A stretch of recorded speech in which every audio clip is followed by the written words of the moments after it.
Good evening, everybody. I welcome you all to the East Tampa Community Redevelopment Area Community Advisory Committee meeting. Um, let's do a roll call real quickly. Where's my list at, Mr. McCray? All right, here we go. Let's go. Clinton Parish President, Craig Fox, Connie Burton, Noreen Copeland Miller, Ebony DaCosta, Cynthia Donnell, Tonette Gaines, Dr. Grace Glenn, Kimberly Headland, Eileen Henderson, Dr. Jeffrey Johnson, Frankie Jones, Carlos De La Osa. Did I get it right this time? All right. Rand Tate and Diane Ziegler. All right, good. So we have a quorum. Let's go ahead and if we could have some prayer by Dr. Johnson. This group needs prayer as much as any group I know of. So you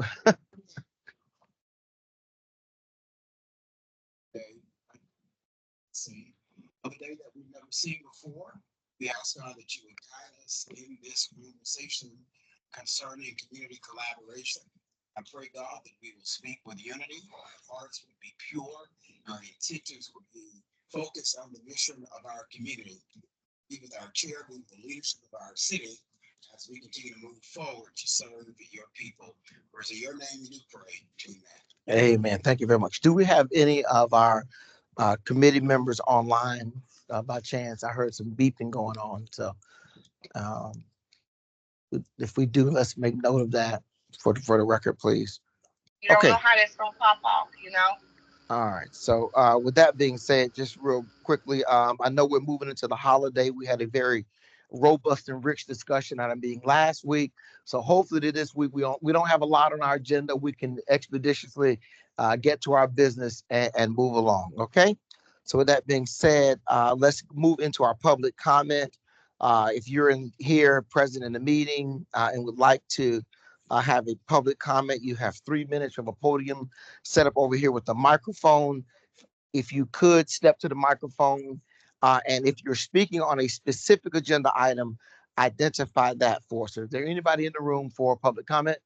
Go right ahead. Thank you. First, I would just like to say, do I have to state my name? And Yeah. All right, Yeah. my name is Bobby Creighton. Been coming to the meetings for a little while, and would like to start off by thanking all the members that are here for dedicating their time. I know everything that you do here is a work of volunteer service, and I just want to give appreciation for that, given your time to do this and help East Tampa. I wanted to pose a scenario. I come to these meetings, I look at the budget. Property is a really big and contentious topic that comes before this committee. Fairly soon, you'll be having all of the properties that you have in the CRA possession presented to you, so that you'll kind of have a more comprehensive understanding of what's out there and how it might interconnect. I'll say that too, and I will also have that understanding. I am personally not somebody who works in the real estate realm, but I understand that people who do work in that realm are also watching and listening. And when I go to professional conferences, if somebody is going to speak or present or offer their opinion, they'll usually make a report, a financial disclosure, if they're speaking on something that they have a tie to.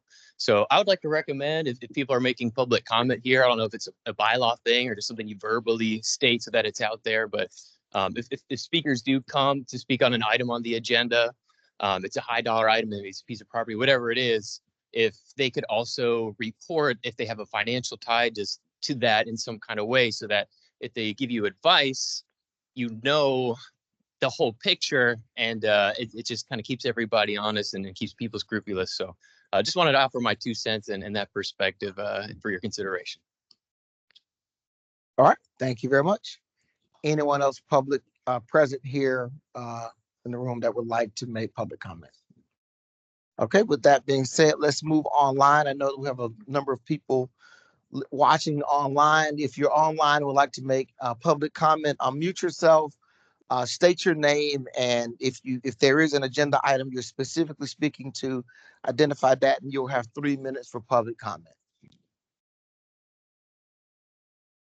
Anyone online for public comment? Okay, all right, we're moving right along. Okay, so that concludes our public comment. Let's move into action items. We have on the agenda approval of the June 4th, 2024 minutes. You should have received in your email a copy of the minutes, as well as there was a physical printout at everybody's station here in the room.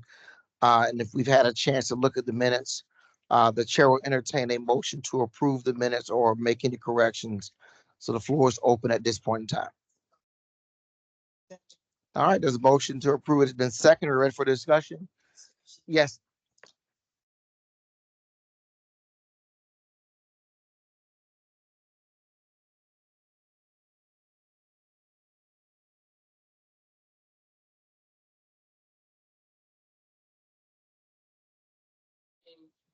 Mr. McCray, instruction to follow up with City Attorney Massey.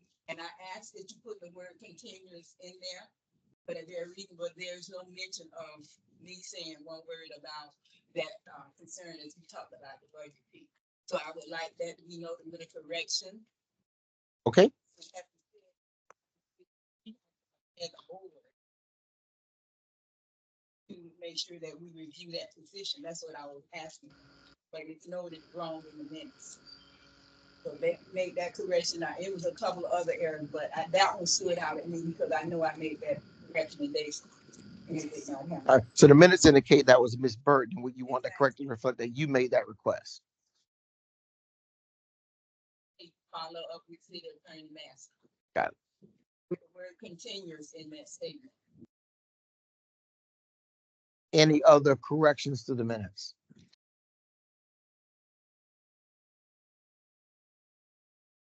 Okay, let's move forward then with the vote on the minutes with the necessary corrections. All in favor? All opposed? All right. We have approved the minutes. So on our agenda, the next item up is presentations. We've got the legendary B Parks here in the building, everybody. Is she online? Oh, yeah. Okay. Okay. All right. Oh, the public comment. We're done with public comment. We're done. We're done. We're done. All right. So let's go ahead with B Parks from the Tampa CRA's Community Development Coordinator, and you can proceed. Okay. Great and happy Tuesday, B Parks, CRA Community Development Coordinator. I changed my top title. I'm located in the housing department now, specifically for the CRA housing program, and I'm extremely proud and excited about that. I'm here, second floor, with the housing team, like I mentioned, so you can come by anytime. I'm actually on the second floor, and it's convenient for anyone that wants to stop by. So we're going to start with the presentation. That one up there. Okay. So, point it this way, or you could just switch it so I could get started. All right. So I'm going to go into the presentation, and it's divided up in two parts. The first part is actually going over some history of the policy and program updates, which include goals, timelines, the priorities, consolidation, and alignment. You've been hearing about this alignment with the Housing and Community Development Department. I'm going over that. And then we'll go into some of the programs and then what is expected and also how we're going to move things forward. Okay, all right. So just like I mentioned, part one, policy and program updates. Part two, program details. We have some matrix we want to discuss. We're going to go into the new housing rehab and renovation program, down payment assistance, and then we're going to look at some initiatives that have already been discussed. So you've been hearing about this. Our new will, our objective will, we met with the board. We started going into different work groups and we started identifying the focus areas. So we all know this. We know that we're part of the attainable housing portion of it. And what is that? We have some 3 goals identified, which includes, of course, always assisting with the 80% and below AMI population. Also, to retain existing residents. So we want to make sure that we keep people here by providing resources and support for home repairs, maintenance, and accessibility options that enhance housing conditions. As we know, East Tampa needs a lot of help with the rehab, so that's what we're moving forward with. To support the creation of housing options that stabilize communities while also working to reduce the percentage of housing cost burden. So we know this. We know that we started in 2022 to 23 timeline where, the administration asked for the 30% allocation from all of our budgets to help combat this shortage that we have. Fast forward to June 2023, the CRA board had its own retreat where they identified the goals. They all came and kind of agreed about the goals about attainable housing and other areas of the CRA. And then we were also conducting the CAC housing workshops. You guys have participated in that. Those were in Seminole Gardens, a nice little Parks and Recs location where you started identifying, what you would like to see. And then July of 2023, the CRA housing audit began citywide. That document could actually be found on the planning website when they did the intense housing audit and identification of needs citywide. Then in January 2024, the CRA housing audit was complete, along with the city of Tampa's extensive audit. And then February of 2024, we started the process of aligning city and CRA. April of 2024, the CRA housing team was established. I came into the position, so that's what that means. And just for you guys, for full transparency, because I'm a transparent person, I'm fully funded by CRA, but I'm housed in housing. So that's where the hybrid situation happens. I use, I'm in their office. I talked with my colleague, my counterpart that does rehab and infill development. So they wanted to place the CRA housing person with the other housing team. If we need to work on things together, we can, but I can't work on their business. But I can't work on any regular city of Tampa business, housing business. It has to be CRA focused. Then June 2024, I went in front of the board with Erica to go over their presentation and give the highlights of what was suggested for the CRA housing initiatives. And then we're preparing to launch and open the rehab program August 1st. So that's the goal, the new applications for individuals who need help. That's the time frame that we're moving towards. So I am working very hard to make that happen. What does that mean? Creating the processes. All the systems are already created, but now I'm pushing forward on the CRA side to ensure that they're covering our systems, and then we're moving together to create housing opportunities, rehab opportunities, infill development opportunities. So that's what I'm doing currently. So this has been going on. So Tampa CRA has been implementing CRA district specific housing programs for the last couple of years. They have. East Tampa has been the one that you see has down payment assistance, has been very successful in East Tampa. And helping out with the tree trimming grant and the emergency roof repair grant. Like there has been stuff moving in East Tampa. Now we just have to keep that moving at a more momentum and more households we can service. Tampa CRA will fully align with HCD programs and policies for expedited delivery, and the Tampa CRA will expand housing programs in all districts, and that's what we have now. So these program priorities were actually presented back in February of 2024 when the housing team, Kayon, the director, Nicole Travis was up there, and they went over some program areas that affect both housing and CRA. but mainly it was just a citywide housing, audit.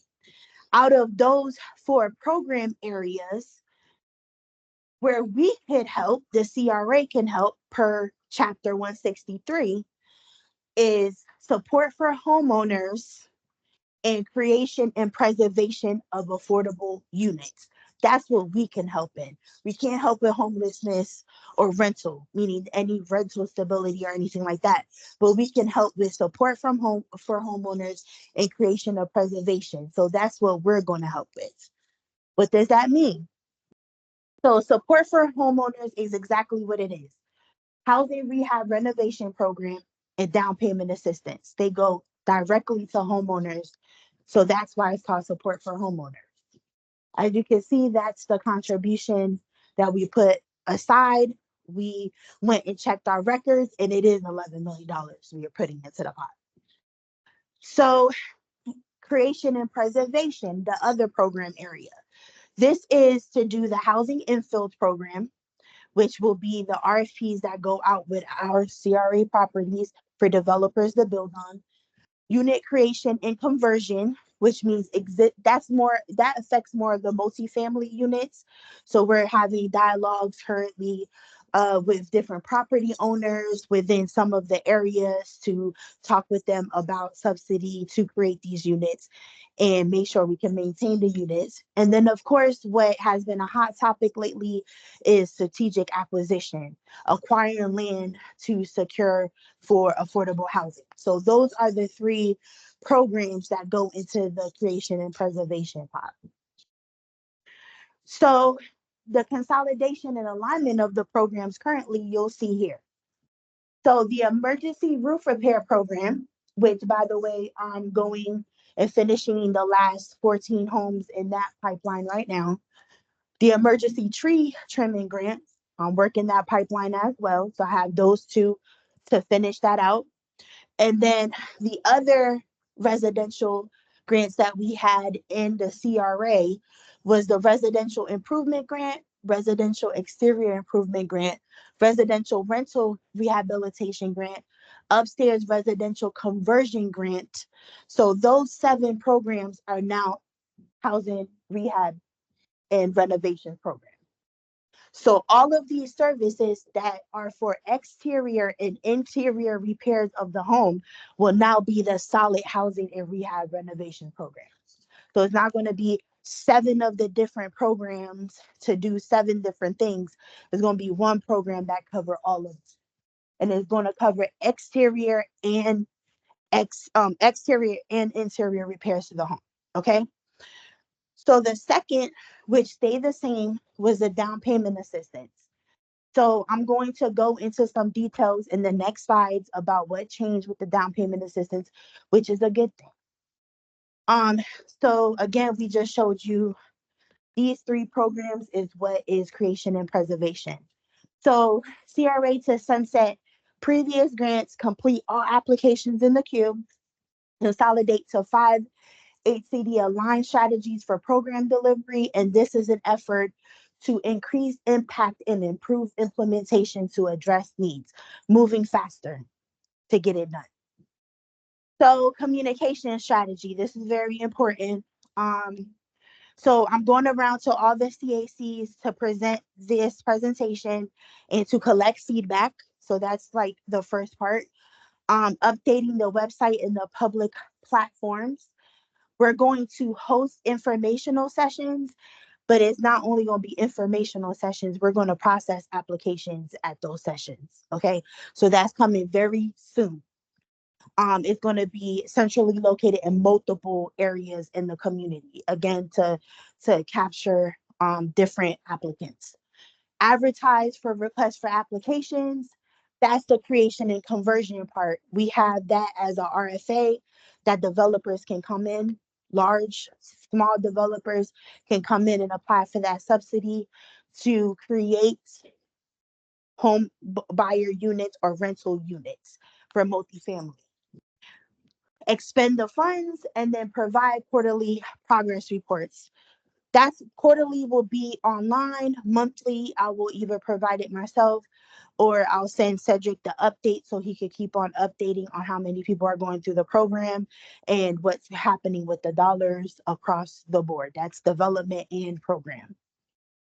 So the CRA board motions that we asked was to sunset all existing CRA housing programs, so complete those applications, adopt alignment with ACD programs as presented in the strategy on February 29th, expand all programs to all CRA districts starting August 1st, and then provide quarterly implementation reports, and that's FY25 to start it January, April, July, and October. So some of the program details. I wanted to start off with some great successes that you guys know very well because this is East Tampa successes. Households assisted so far 63 with the down payment assistance program, 1.8 amount expended. We have some updated as of today, so that's a good thing. Owner occupied rehab program, because even though we don't have our own at that time, we were still assisting units. Housing was still assisting units within the CRA with CRA funding. So amount expended for one, the households in progress, there is some that are asking for rehab services aside from roof repair that are in progress. This tomorrow, the city is actually having a press conference about the healthy homes program that the city has. So this is in conjunction with that to help people even more in the East Tampa CRA. School system all of Tampa or just the East Tampa? This is just specifically East Tampa because you guys did the bulk. The East Tampa has the bulk of residential. So I'll finish that once I go further down. So right now, this is a couple of, it's been like about a week or so, but acquired 5 parcels. And there's more underway. We're constantly working. Now we have a working group with real estate where they're identifying units and parcels to purchase. And we are having those co-make meetings together. Cedric, myself, and the person who acquires land, we are meeting. I mean, I have 10 emails just today about land within all the districts. So we are moving forward. So the emergency roof repairs so far, 87 roofs repaired, amount expended 1.174. So we are moving. We just have to move more now. We have to keep on increasing those numbers.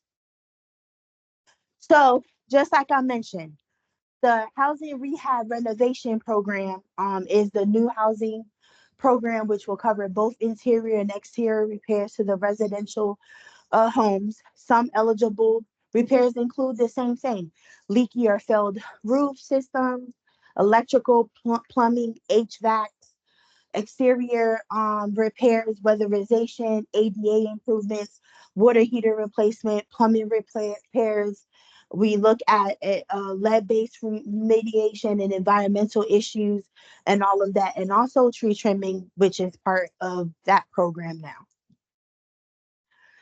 So the eligibility requires our properties must be located within the city of Tampa limits. For the CRA applicants, they are already routed my way, so then I can start pulling from each individual district's budget to provide for that rehab. Housing income cannot exceed 140% AMI, and property must be current on property taxes and mortgage payments. So that is a really big thing. We're moving that forward. So housing rehab and renovation application timeline. New HRRP applications will be accepted via Neighborly. And again, we're having those informational sessions where if people don't know how to fill out Neighborly, we fill it out for them. We upload their documents and we get them into the system. But we're going to move everything into that system that's currently used by housing. So everything is going to be electrical. We're electronic. We're not going to keep any documents. So right when they fill it out and I scan all their documents in, we make sure that it's up there, is legible, and then I'm handing Miss Williams back her originals. I don't want to keep them. Everything is electronic. So the 30 days time frame from application to approval, that's just not one client, that's multiple clients that are going in that and through those 30 days. But that's from the time that that person is deemed eligible to the time that the contractor starts working on their house. Okay. So program, just to give you like a synopsis, the program awareness and communications will be sent to the community, applications will be collected, applications will be processed, and notifications will be sent to clients. I can this presentation will be available online, or I can send one to you because I know that's rather small, but I can send one. Just request it through Cedric because this part right here, you might need one that's a little bigger. Excuse me. So I want to show you guys how the sausage is made because I don't want any questions about what is the problem or any type of stuff. I want to tell you guys what it is from beginning to end. Okay, I'm very transparent. I don't hold anything back. I like to sleep at night. You know, so um, applicant, just like I said, will apply through Neighborly. They will create an account. They will fill out just some simple questions. Where are you located? Applicant will then upload the documents and then will be provided a client ID number. When we fill out the application for them, we're giving them like a 5x7 form that has the information of the application in their ID form, staple it to their originals and give it to them, hold it for dear life, because this is how we can identify you. We can look you up multiple ways, but we just want them to have that ID number. Number two, documentation will be reviewed. So documentation is reviewed to ensure a client is income eligible. If the client is income eligible during this time, a title search is requested.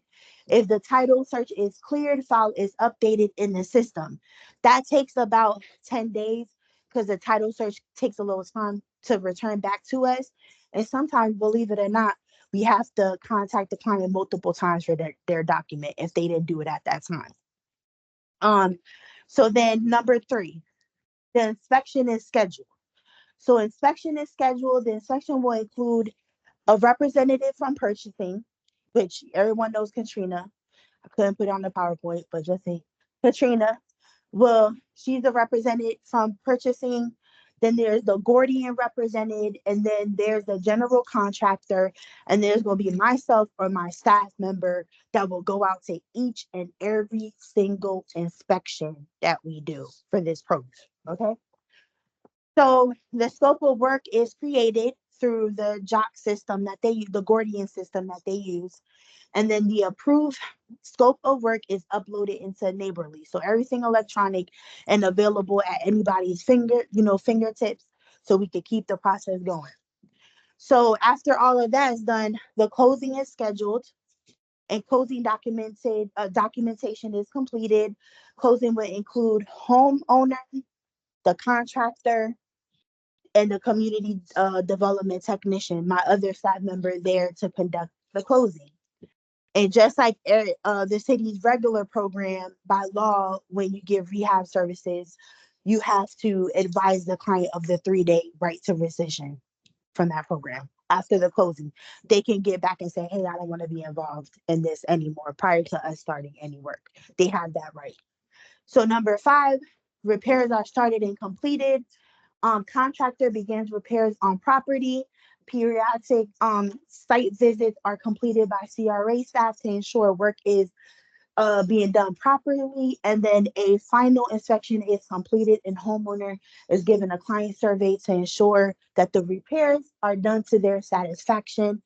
The inspection, the person that goes periodically is also accompanied by the inspector that we have on staff as well. So down payment assistance. So the down payment assistance, which is called Dare to Own the Dream, will offer down payment assistance loans to income eligible home buyers within the city of Tampa limits. The city of Tampa Dare to Own the Dream will provide up to $50,000 to assist income eligible first time home buyers to achieve the dream of home ownership. So it is still stackable. We could provide 50, the city could provide 50 to get that person in. Okay. Potential buyer must begin process with one of the approved housing counseling agencies. I'm not sure if you made yourself familiar with that, but in the back of the flyer there that we gave out to people, there's 4 counseling agencies that start the process. What does that mean? And I'll go through those type of details. But at the housing counseling agency, they prep that client for home ownership. So they pull credit, they pull assets, they do a budget plan with them because you have to be able to make sure that you can support this new mortgage. And then they go ahead, if they go through that tier, then they move forward and say, okay, you're ready. You can apply for down payment assistance because number one, you took the 8-hour course, you completed the application, you collected all the documentation from them. The buyer is then given a loan officer and a realtor that's approved by the city. That just means that they went and got a training on how the process works, and now you know how to work with us, so we can work with you. Household income must be at or below 140% AMI, and then the minimum of $2,000 invested from the borrower. One of it must be their own verifiable funds, and then one they're checking to make sure it's in the savings or checking account.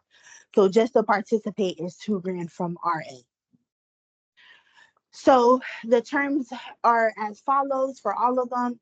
The AMI category, of course, the most under, the 80% and below get the highest amount of assistance provided with the loan term. And so a 20-year loan term, 30-year affordability period, that keeps this unit affordable, even if that person sells. These are the 2 major ones. There's no more maximum purchase price. If that client can get approved to buy a $450,000 house, we are giving them down payment assistance to move into that house. Okay, so that's major. That means, again, they're going off of that client's ability to repay.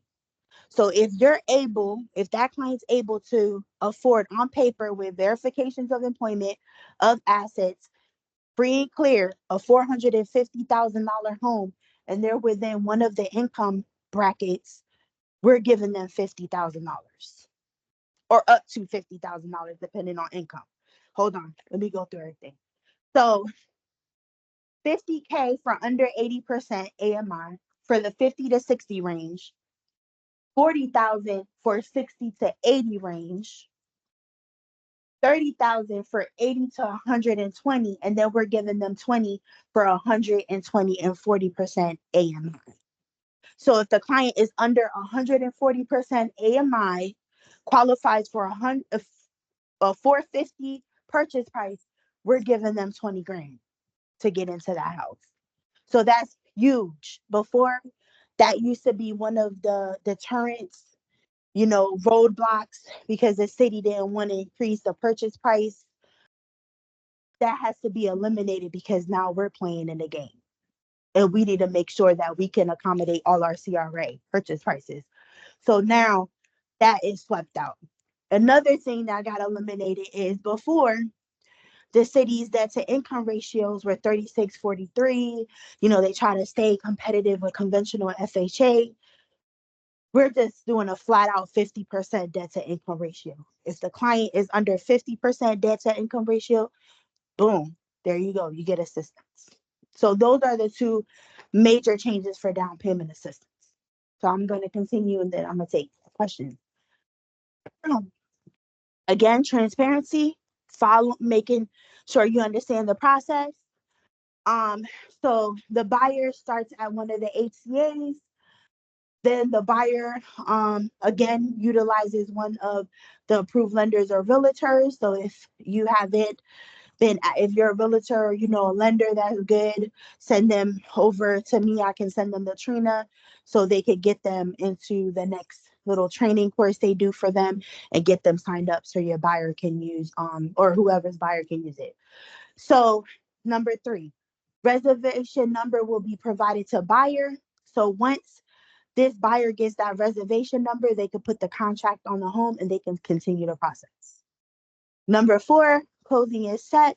So again, after the filings process and requires are met, we're looking at household AMI, asset amount, debt ratios, the investor contribution, and of course, the independent home inspection in HQS is verified. What's the HQS? Does anybody know what an HQS is? Oh no, you don't know because it wasn't transparent, right? Now I'm going to be transparent.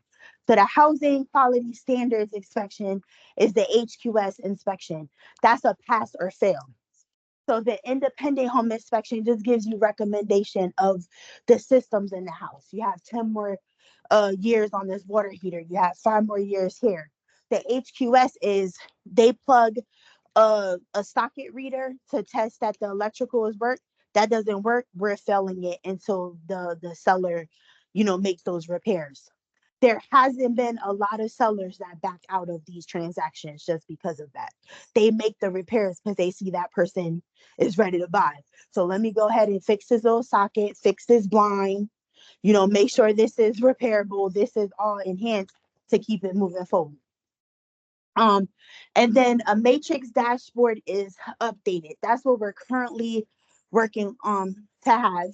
Until then, it will simply be uh the different CRAs, provide the updates to the CRA HCD websites so you guys can see what is happening as well, and the community can see how much money is going out to the community. These are the program incomes as of April 15th of this year. HUD always changes these every April, so you're going to get a new set of income guidelines. And as you can see, it's household and household size, and then you can see the percentages on the left hand side. So that's the DPA and the rehab. Now we're moving forward to housing initiatives that were actually identified through the housing presentations and those roundtables that we had. Okay. So again, strategic land acquisition. After we acquire, you guys had the first actually formal process through the Osborne um, process. If you haven't participated in that, that's kind of going to look like. We, discussed with you guys the possibility of acquiring property. Then once we got it, we get with the planning folks where we will have a workshop to discuss what you guys recommend will be placed on that parcel. And then after that, based off of that feedback, then whatever mode of dissemination to the community, what I mean by that, if it's going to be a request for proposal, if it's going to be a solicitation of bid, if it's going to be a request for applications, is what we will put together as CRA staff to then go through purchasing to put it out for a design bid build, design build, or whatever we're looking forward to that parcel. But it's going to be extremely transparent. I'm not sure if you guys went to the Osborne. Some of you did. That's the process that we use. Everyone gave us great feedback about that process and about them being able to basically select what they would like to see in that parcel. Forming strategic partnerships to increase attainable housing units, working with residential business owners within the urban core to identify opportunities to create attainable housing, and working with different organizations within the districts to partner in developing affordable housing solutions. This is what we're already doing, but we're going to extend it more. We work a great success is CDC of Tampa. We have a great partnership and they're building galore. And we're always willing to talk to different organizations that we can partner with to create those opportunities. Requests for applications, again, in partnership with the Housing and Community Development Department. The CRA department will accept proposals for preservation or new construction of affordable rental housing. This is more specific to multifamily, more density, more options for rental, but we will have conversations and put out requests for applications once we identify, hey, we need to create more rental units.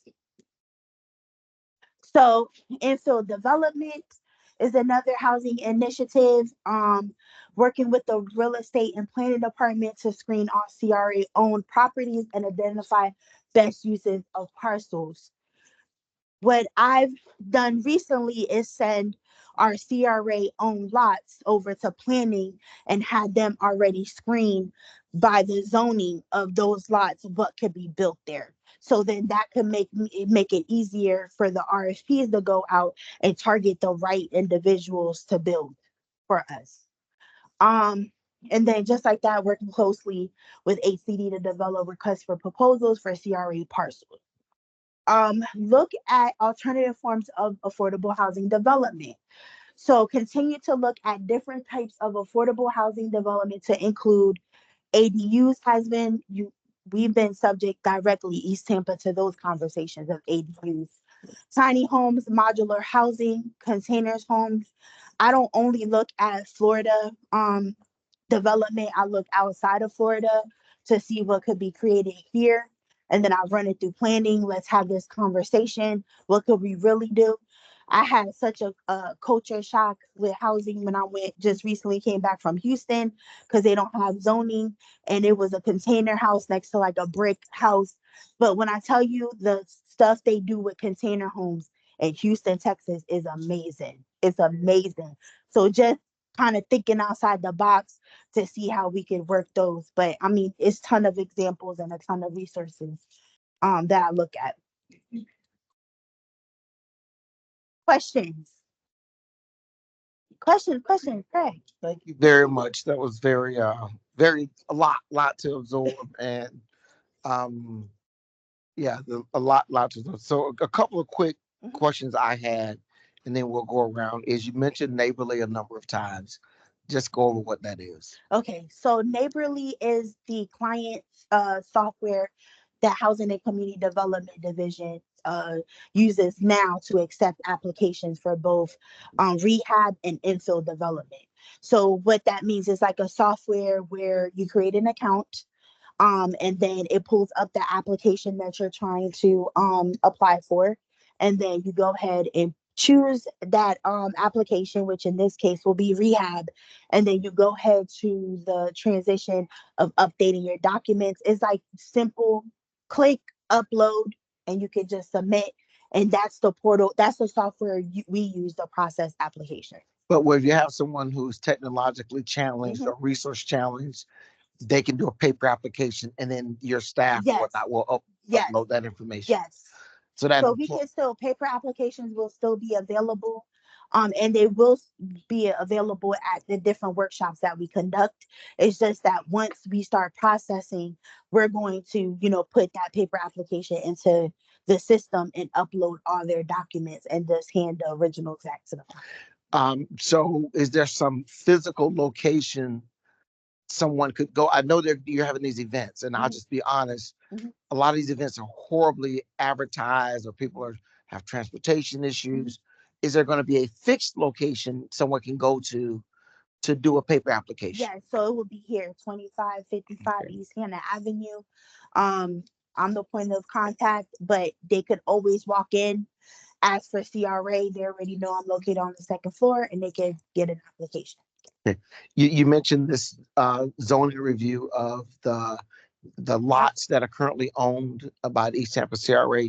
Is that something you can share with this group so that we can see um, what is available? We've been So really there's a couple of things. I think so to answer your question, Mr. Harris, we have real estate is working on, and I think they're almost towards launching it, but the the lots with the information, the zoning information to be available online. Okay. They have this software, their GIS software. But once they have it, I could provide that information over this way. we have been diligently asking Okay. repeatedly for the lots, the Okay. locations, and to look at them. So if you would make sure that happens. You mentioned, and just for everybody's edification, that you cannot have the CRA cannot assist with rent assistance. Correct. Explain that. So it's like providing direct subsidy to that person to pay their rent we cannot assist with, because that's not generating TIF financing. So what we have to assist in, and it's hard to say that when you see people in need, but we have to assist in brick and mortar locations and development, because you know that's how we get our bread and butter. That's how we get our money to put back into the community, is through through development. So that's not development, that's subsidy. And we don't, the housing has programs for that, and I could provide that, but we can't do that for chapter 163. Okay. One of the other things you noted was the consolidation of the various programs into kind of one category. But let's say somebody has, I have tree issues, and I submit, and then my roof starts leaking, and I submit. Well, somehow those two requests come together. How is that treated internally? Okay, that's a great question. So what we do at the inspection is, of course, we're going to talk with the homeowner and say, what are your concerns? What do you need done? Right? So based off of their concerns, we'll look for that. But we're walking their property. We're not only going to look at, okay, because I have trees over my house. We're going to now walk that property, because common sense is there's been trees for many years over the house. It has now affected the roof. So now I need you to do a walk around the roof to make sure that it's good. So each inspection, we're looking to bring that house up to code, because we can provide up to $100,000 worth of assistance. So let's assume you missed somehow the roof is not a problem. Shortly thereafter, the roof does become a problem. How would that work? The person resubmits a completely new application. They get a new ID number. Yeah, so we could, that's there's gonna be like ones or twos of that example, because once we walk, we're gonna look at the whole property. But let's say that happens, they could just resubmit another one, and then we'll address it. Right. But will the two come together? No. Or will they be treated separate? No, it will be separate applications. Okay. But all under the housing rehab and renovations program. Okay. And my last question I have, who's on this house? You mentioned the team. Yes. And it seems like a lot's coming to this team from all the CRAs. Tell us about the team. Thank you. So right now I'm the team. So B is the team right now, but I have the support of the Housing Community Development Department. So the rehab team right now, there's about 7 of them that belong to HCD. I'm the one that strictly belongs to CRA, but I'm tapping into help from the inspector. I'm tapping in from help from the other lady that's processing applications. So I have the support of HCD to process CRA applications. I just can't do nothing with HCD. I'm going to say this, and we're going to ask some more questions. I'm going to presume those other people are fully busy and have full staffs. So when you come in now with your CRA stuff, it's more work for them.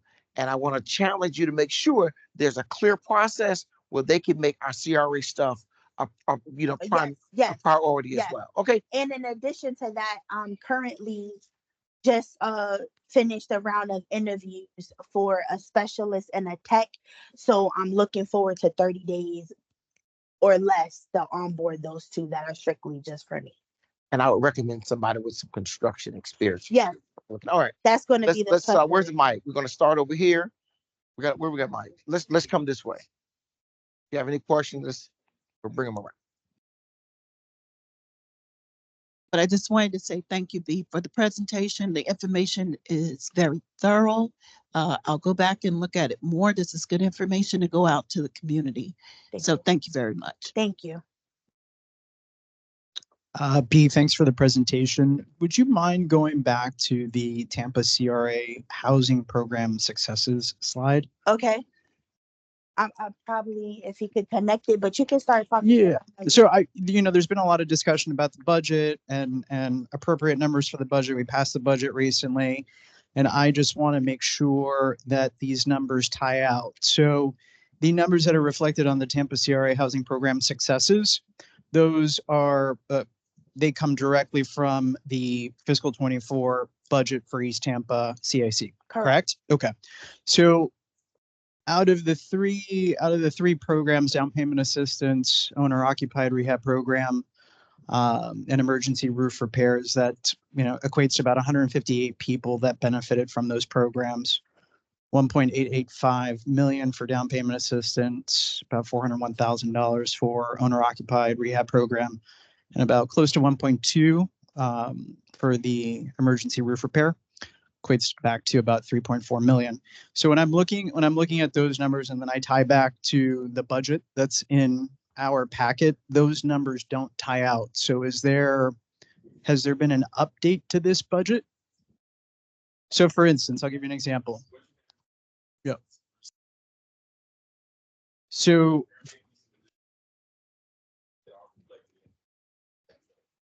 for instance, the down payment assistance, the budget for fiscal 24 was 690,000, but 1.1, close to 1.9 has been spent.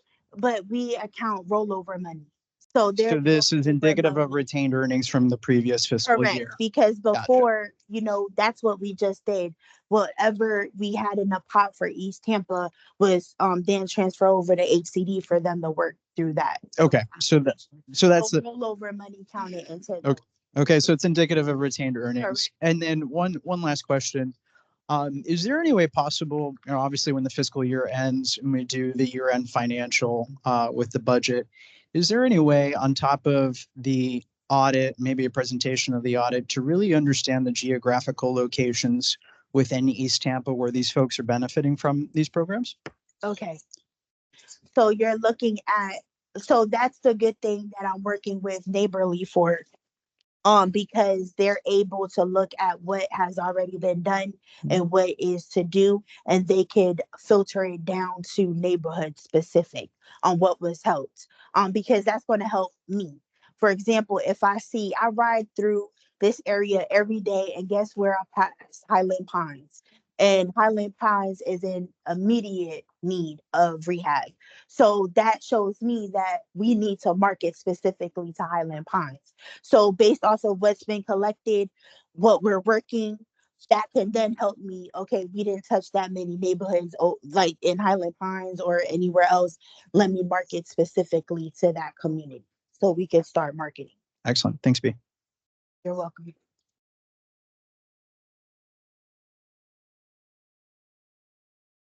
Ebony DaCosta. Thank you, B. Beautiful presentation. I appreciate timelines, details. That's what we need in the community needs. So we appreciate all of your efforts. Looking forward to, in regards to down payment assistance, looking forward to electronic process. Yes. So that can help speed up the process. I know we talked about timelines, but for DPA, from contract to close, that's a huge and has been a huge challenge. Do you know, because I know you're just approving dollars and you're not necessarily housing, do you have any idea from timeline wise how long that takes? So you said from us providing them the reservation and they're going under contract with that home, and then to closing, you're saying that that's taking some time. I could go back. I know the process very well. Actually, I used to oversee these programs, so I know the process very well. So on the city side, I used to oversee down payment assistance. So what's happening is there's a couple of hurdles that happen with the inspections. So the inspections and the conditions of the house is what might be setting that closing from happening, because then we have to go back and negotiate with the seller and still persuade them, don't back out. We could close in 7 days, but we just need you to make these repairs so that we can cure the HQS inspection that we must have and then move forward with closing. So that's where I think the biggest hurdle is the conditions of the property and passing the HQS inspection. Because at that point, we already have their first mortgage solidified. They already did their underwriting. They're already at the point that everything's good. We already did our underwriting, because they wouldn't even get a reservation number if they didn't have the AMI, the $2,000, took the class and all of that. So it is right now we're working against the conditions of the home. And then it's not a grant. Can you talk a little bit more about the assistance that they do receive, what that looks like as far as you understand? Their grant like how much they Yeah, the money that they do receive. That's not necessarily a Oh, grant. it's Yes, yes, it's yes. forgive. Okay, so it is a silent second that remains on the property for 20 years, or if you refinance prior. Okay, so that's the only way of it becoming, payable if you refinance. Otherwise, in that after 20 years, it's eliminated. It serves as a silent second. Just that's follow Ms. Parks, first of all, I want to thank you for an excellent presentation. Thanks. And I know that you've been on both sides of this and through it, and your knowledge is just invaluable. So this, just you are the right person. I'm glad that the city put you in that position because you've been private, public, and you went through this process as on the other side. So thank you for this. Presentation was excellent and it made sense to me. And it certainly invoked some critical thinking here at the table because they were asking a question. Of course, our chairperson couldn't let it go. He had a plethora of questions over there. But thank you, Ms. Parks, for all you do for this community. Thank you. Nothing but respect. Thank you. B, so just to clarify, when you said silent second, that means silent second The mortgage? second mortgage, yes. Okay. So it sits as a deferred loan, a lien placed for 20 years. And is there any kind of priority for people applying? Is there going to be any kind of like, well, this house is obviously really needs a lot of stuff, or this house, or is it first in, first out? How does that work? So it's not, it is first first come, first serve.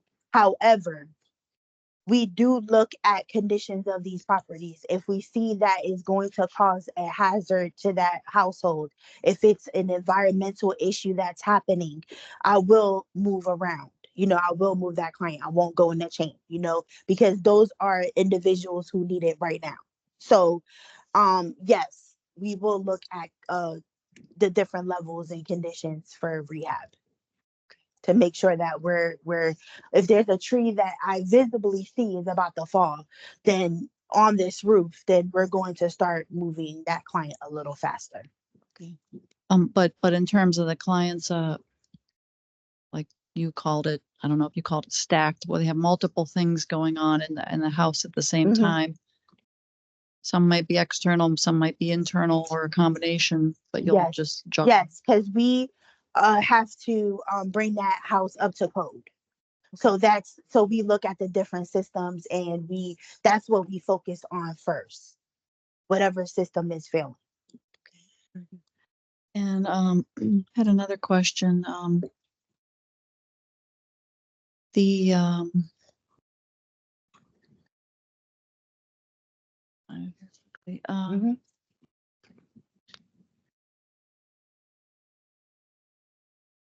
Oh, in terms of the alternative, other question was, I have two questions. One of them is, excuse me, can you please be quiet next to me because I'm very distracted. Excuse me, who are you talking to? I would just request that comments are public. Yeah. Then you wouldn't be distracted. Stay focused. Just requesting that comments are made public for the whole CAC, please. Thank you. You do not need to be talking to me. Go ahead and ask your questions. Go ahead and ask your questions. Okay, thank you, because it's quite distracting. You talked about renovation, so that would, or sorry, rehabilitate. No, it wasn't the word rehabilitation. Housing Preservation. Yes. And you said that would, like, let's say it's a motel or something, you might want to preserve the apartment complex for rental units, or? Yes. Okay. So we're working as groups right now. For example, when I get called in, the commercial grants are on and popping. So announce it. The commercial grants are on and popping. Okay. So that means that, that side is meeting with business owners, developers, everything that's happening. Once they identify as mixed use and residential is involved, that's when I come in. And already with the line items that, if you see in the budget, we just went by strategy, and that's where we're aligning everything, allowing CRA flexibility to move within those units, within those strategies.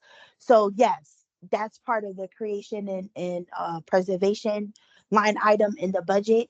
So they'll bring, hey B, we're looking at, redoing this motel, but we're also going to have a commercial aspect to it. Then I come for the affordable aspect. I'm not building market rate. I'm contributing to the affordable housing part of it. Okay, and so the acronym for HCD is HRRP. Oh, HCD HCD is Housing Community Development Housing Department. Community Development And Department. then the acronym for the rehab program is Housing Rehab and Renovations Program, HRRP.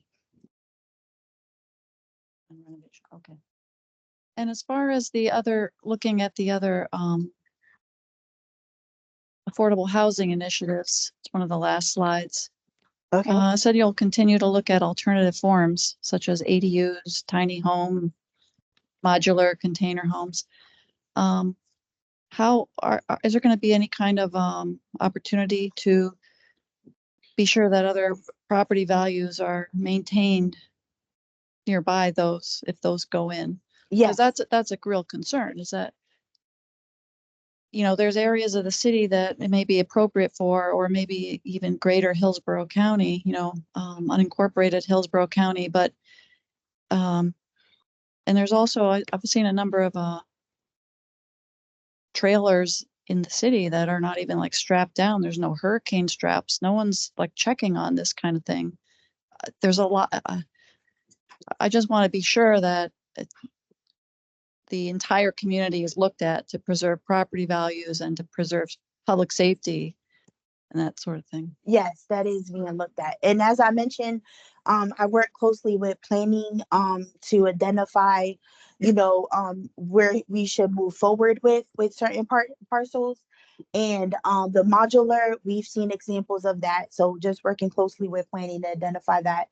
And the ADUs, I'm working currently to see if I could get a plan developed, a quick plan that kind of gives an idea of what an ADU could look like and look at values as well. So yeah, it's hard, as we all know, it's hard to kind of create attainable, affordable housing, but just adding more tools to make that possible. Thanks.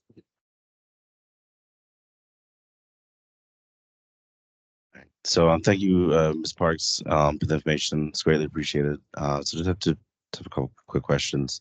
So is AMI calculated for the buyers calculated from W-2 statements?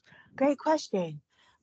So we look at the AMI is calculated for the down payment assistance program through verifications of employment assets. So that means that a form is sent to that direct employer. A form is then sent to the bank for them to write down what they make. We go off of what they put and we calculate it, project it moving forward.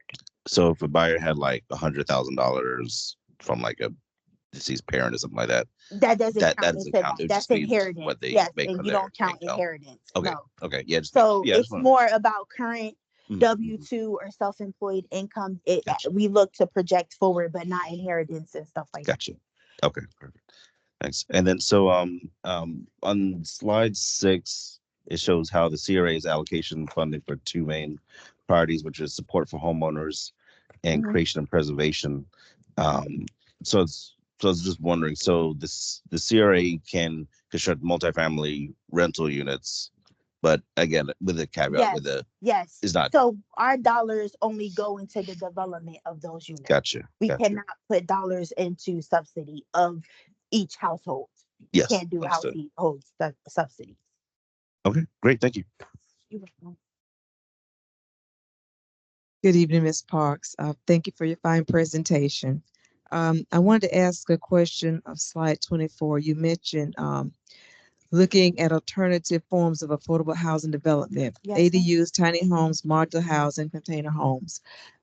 Riding through the neighborhood, I discovered a property, and there was a big sign on that property. I guess the contractor purchased it okay. with the hopes of building tiny homes on that particular property.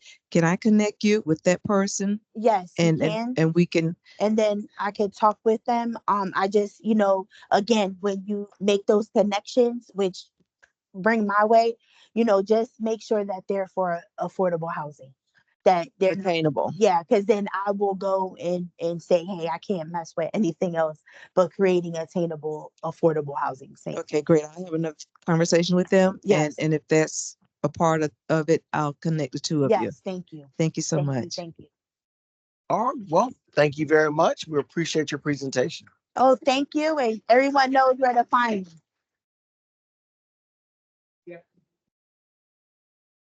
Oh, that's coming, the RFP. Next report. All right. Next up and coming to the stage, we have Detective Andrew Washington. He is the East Tampa CRA Environmental Detective, coming to bring us his periodic report on the happenings on the streets of East Tampa.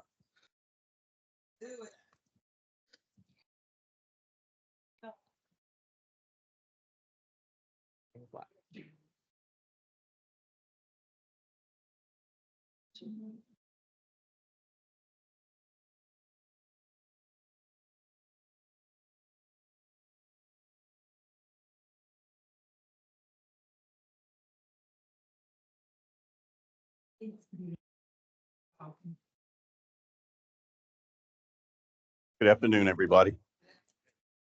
I am Detective Washington from the police department. There's my contact information. I work out of the District 3 office. My email address is andrew.washington@tampagov.net. Phone number's right there. The best phone number to reach me at will be that 813-242-3876 number. Like I said, the mission of the Tampa Police Department is to work in partnership with our community to reduce crime, improve quality of life, and make Tampa safer together. If you all were here in March when I was in front of you, that's my slogan, Stifle, clean, safe, attractive place to live. That's my goal, and that's my desire for East Tampa. Right now, I have 12 investigations going on related to felony dumping. These investigations come about the residents emailing me or sending me photos of people operating vehicles that are dumping, or they actually know because they seen them. A lot of these investigations also come from the surveillance equipment, and it just takes time because you have to do surveillance, you have to run certain ops. So basically, you have to catch the people in the act. All right. For legal food concession stands, meaning usually these things pop up Friday after 8 p.m. and go late into the late hours. So Friday, Saturday nights when the businesses are closed, Saturday through Sunday, people put their food concession stands, whether it be a food truck or a trailer, on their lot. They're not registered. They don't have a permit. They don't have the proper safety equipment inside these things, and some of the food is bad. So with that in mind, what I do is I refer them to our business office downtown. All right, I give them the paperwork and stuff. Say, hey, this is what you need in order to be out here. Please don't let me catch you out here again, or I'll issue you the fines. I have 3 illegal dumping inactive investigations. All right, what these inactive investigations are, they're like people that I saw their car on the camera dumping things. So what I do is so usually 99% of the time, the person that's dumping small things like lawn chairs or one couch or a table, they actually live right around the area. So what I do is I drive around. I say, hey, that's that vehicle. I go knock on the door. I say, hey, ma'am, sir, is this you in the photo? This looks like your car. For instance, one lady, her hat was in the back window. You can see it on the camera. Go into the driveway. There's the hat in the back window of the car. And I say to her, I says, listen, ma'am, there's no need for me to arrest you or bring you down in court for legal problems or anything. All I need you to do is please go back and move the 2 or 3 chairs. And in that situation, she had bought a new patio furniture set, and she had, according to her, she set the furniture outside the road. free sign on it. Nobody picked it up. So she figured she would drive it around the block. She saw all the garbage piled upside the road, so she threw it out there. And she did. She went and got it. And I was like, well, as long as you don't do it again, I'm good with that. The quality of life patrols. This is where I put together several officers from the department. We go out Friday night or Saturday night between the hours of 8 p.m. and 2 a.m. and we tackle the large groups. All right. When I say tackle the large groups, meaning basically it's just guys hanging out at the closed businesses or businesses that are open. They're hanging out in their parking lots. They're blocking the streets, double parked, loud music, open containers. So I pull up with the guys. I get on the horn. I say, you're in violation of city ordinance, blah, blah, blah. You know, please, if you have open containers, please pour your alcohol out. Put your containers in the garbage can. And, you know, we're good. We have 99% compliance. We average anywhere between 130 to about 200 something people every time we go out. And we usually wind up with one arrest. And that one arrest is because one of the officers realizes that someone's wanted, or as we're pulling up, people tend to drop stuff on the ground. And if we see it, we'll address it, confirm it with the with our camera systems. And yes, we end up arresting them for narcotics or something. Thus far, we probably recovered maybe over 30 grams of fentanyl, 4 firearms, and 6 stolen cars just by doing that alone. And like I said, the arrest rate is very, very low. This is more of a educational patrol, and it also helps the residents at night. So our major doesn't get these calls on Saturday mornings or Sunday mornings about the loud music that's going on at the intersection, etc. Also let's see, I had something else I want to say to that. I put on here. All right. Any questions? Yes, ma'am. Or which way you go? Yes, ma'am. Detective, thank you for your presentation. Yes, ma'am. I want to be able to tell my association members the correct information as far as illegal dumping.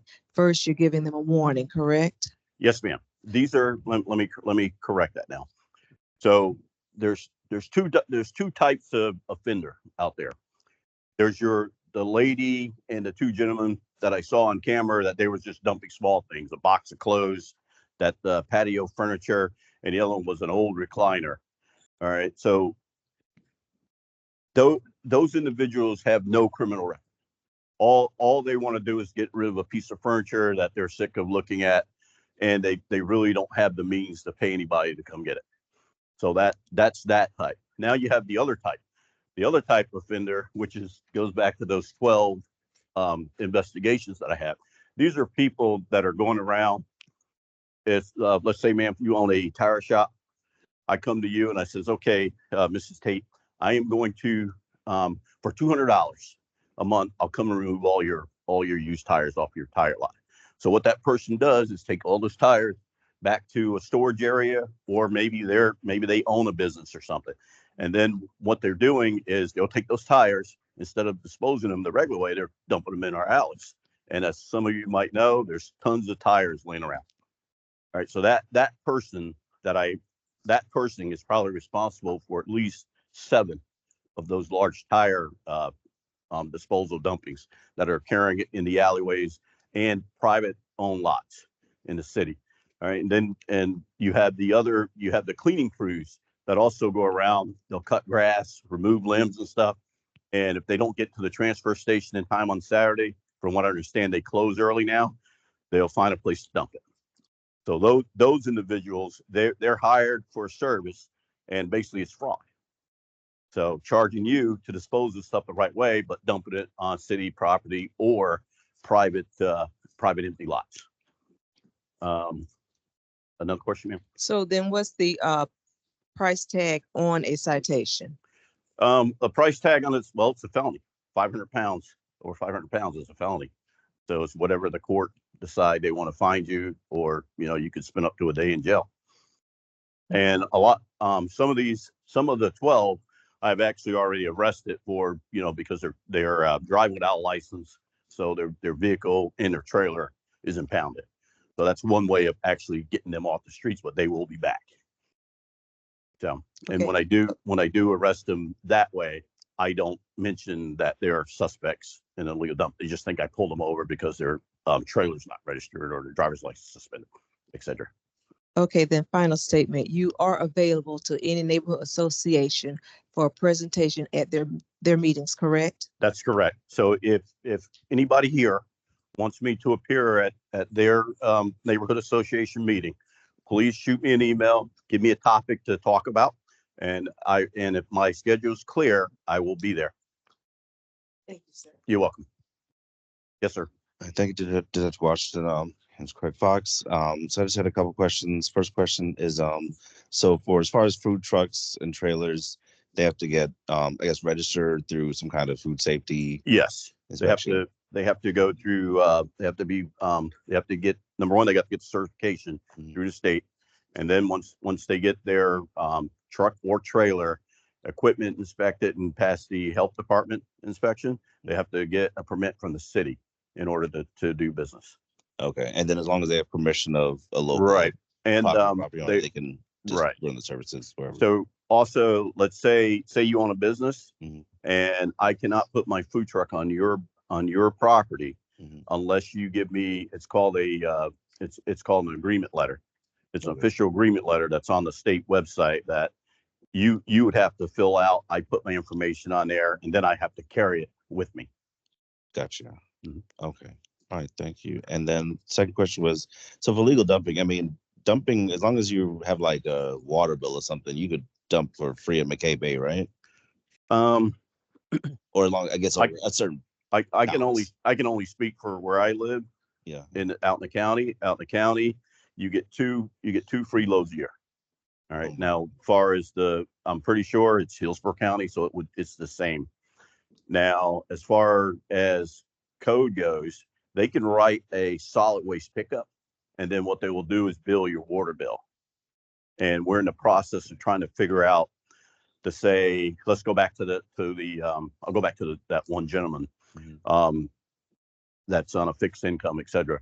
So let's just say, and I don't know what the prices are. It's by the pounds. So let's say that chair, they were going to charge him, let's say $150 on his waste bill for that.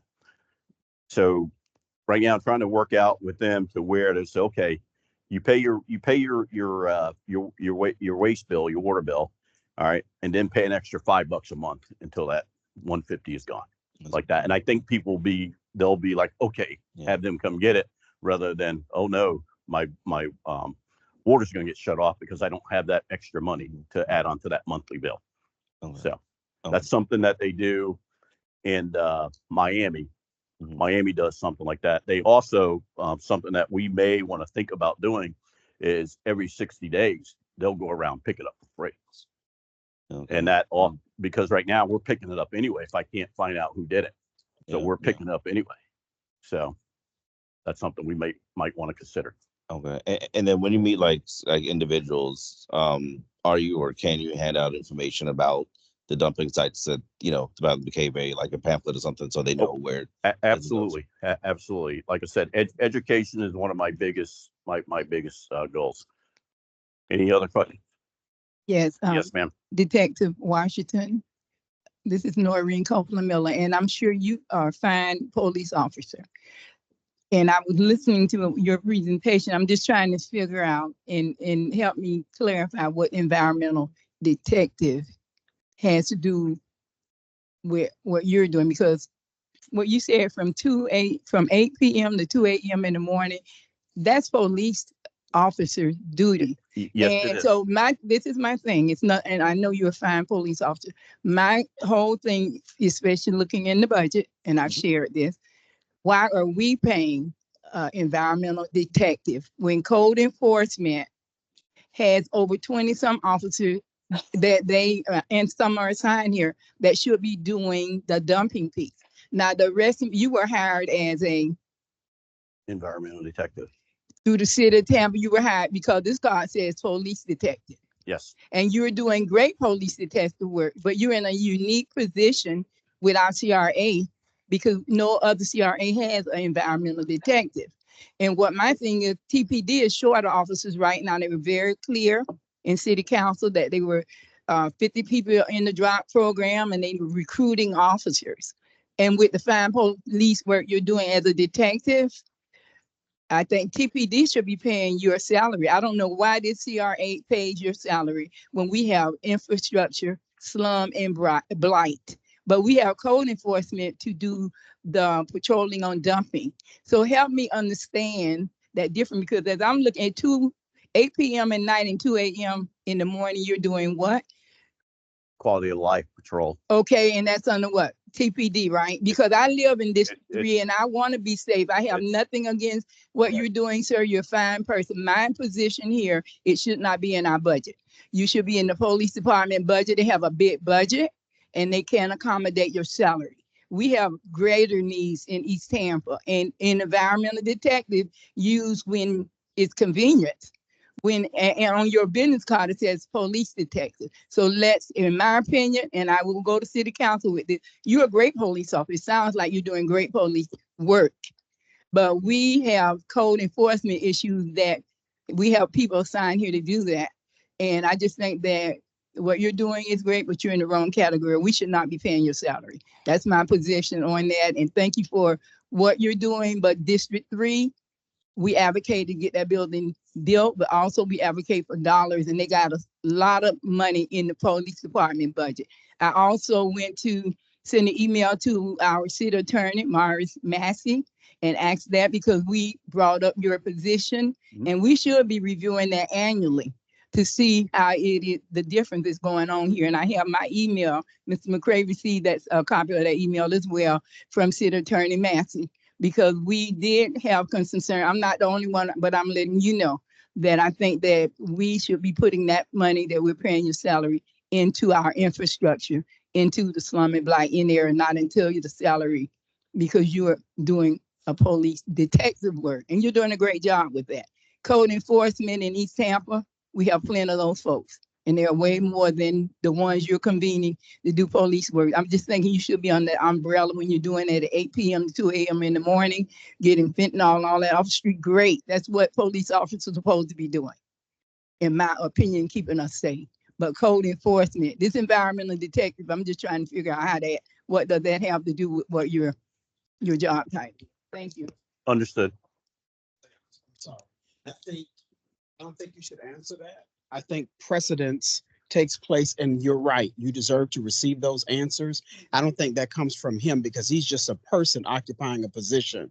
So for you to get your answers, we have to go back and look at the precedence of what has happened the last few years with the environmental detective and go to the CRA board if Mr. McCray can't give you that answer. I don't think that's fair for him because he's more or less just doing his job, and you have every right to know that. Right? You have every right. I think that goes back to the CRA board to find out how did that precedent start? When did it start? We've been on the board for years and they've always had it. When did that start? And how was that satisfied through Morris Massey and the rest of the legal arms there to be able to justify the position? I don't think it's fair for him to answer that question, but I think you should get your answer and the CRA board should give it to you. Absolutely. Thank you, Bishop, for that. Because I've tried on several occasions through this meeting to visit this, and it's totally ignored. So it happens. But I agree. I've talked with him on occasion because he's a fine detective. I have nothing against, it's nothing personal. Absolutely. But I've gone, but not, you know what, it's in our budget. So that budget should be something you are concerned about. Mrs. Miller, but if not, excuse me, sir, please let me, I'm almost done. I just wanted to bring that up because I followed through with this for years and I know this, he's like the fourth person in this position. What I want to do is, that's our discussion amongst ourselves and with the CRA board. And what I want to make sure everybody gets a chance to ask questions about what does he do, whether or not they understand what he's doing, and they can get the question from him. Your discussion is ours and the CRA board, and I want to make sure. And thank you for that. You're right. Yeah. I've tried before, and his presentation tells us very well. So we could just go get the questions. Go ahead. Thank you, Detective Washington, for what you're doing. You're welcome, ma'am. let's move over. Yeah, go ahead. Hi. Hi. Okay, so thank you for your presentation. I do have questions. I don't think, I respect what you're saying in terms of, and you, that it's a discussion between our advisory council. Um, b- and we will make a motion. I'm letting that know now. But after the discussion, if nobody makes the motion, I'll be making the motion so that we can do what you said we could do, that you feel is not his job to do now, which is fine. But what I want to know that I'm still unclear is exactly what is your job responsibilities? Because I went online, I've looked, and I haven't seen a job description. I see that it's been in place since 2007. Mhm. And I'm listening. I know you are. So that's great. I'm sure we brought it for a reason. But again, without specific roles that are outlined for us, I think that's part of the confusion. At least for me, because I'm a new panel member. So I have no clue. I heard environmental detective and I didn't know what you were doing. The other thing, and then you threw in the food trucks and the quality for life, and that just threw a whole new, I was like, well, wait a minute here. That doesn't sound like an environmental detective, which would sort of play into what Miss Miller is saying. I tend to agree with what you presented is not what I would think an environmental detective is, but without a job description, I have no idea. So I'd love to see a job description or maybe some input as to specifically what you were told that position would be. The other thing is this report that you gave us, is that for this year? That's from March. That's from March From till March. today. So from March till today, there's been 12 illegal litter law And violations. no investigations that I'm currently Investigation. running. Well, whatever it's written. There's here. probably been about 30. There's probably been over about 30 dumpings, but there's 12 active investigations where I'm going to wind up arresting someone for this. Okay. So one of the questions I asked before you came today, which I'm very appreciative, is where are the reports? And maybe we have to make a motion again to say we'd like for the environmental detective to provide our panel reports monthly because we meet monthly. And again, for people like me who are new, if those reports could have been handed to us, we could have seen exactly what that position is doing that we're paying for. Okay, so with the reports, I'm not going to give you any reports because the people they haven't been arrested, number one. So the investigation is still going. All right, you can get the report number. Okay, but when I say report, what I mean is this right here that you provided us. Oh, okay. I don't want details. I don't need to know their names. It's none of my Okay. business. No, I mean something like this, because this gave me more insight. And Right. that's why I asked, was this since the beginning of the year? Is this been since 2008? I mean, I don't know. Nope, it's been since I've been doing this job since September. Of 20, these numbers are from. Right, those numbers are from March till now. Right. So, but so you see though, if we're presented something like this monthly, these numbers, I'm assuming, may change, fluctuate a little, depending, because I know investigations take a long time.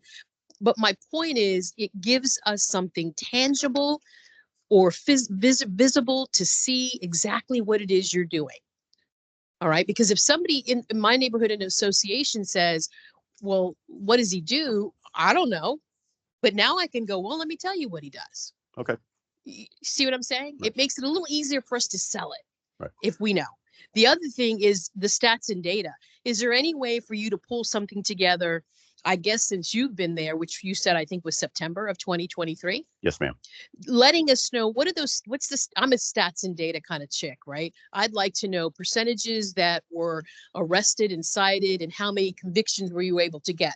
Those are the kinds of things I would love to see, because this panel has had a discussion in terms of, do we move forward with continuing to provide that salary? So I'm the kind of person that I want to justify it. I'm on the fence. I don't know if I want to support it, and I don't know if I don't want to support it. But what I do know is I don't have enough information to support it. Okay. So, and that's sort of where I'm at. Now, the annual reviews, I don't even think you knew about that. We have annual reviews here with the board that we're supposed to be reviewing this position every year. That came down from Massey, from Miss Miller. That's what she just said. So I don't know if the board knew that. but we should be reviewing it every year. And I don't know if y'all have. Well, I'll tell you, I stay out of the politics side of things. Yeah, I don't blame I'm here you. just to do my job. I don't blame you. All the politics and everybody's own personal agendas has nothing to do with me. Okay. Now, and again, I'd really like to get some information about the roles and responsibilities of environmental detective, what the expectations are, because I'm not sure how I can justify quality of life patrols. While agreed they're needed, I don't know how that fits into that role. So so here we go right here. I was just going to say, if you go on our TPD website and you go to our interdivision procedures, tells you right there what the environmental detective is supposed to be doing. All right. Go down to the duties.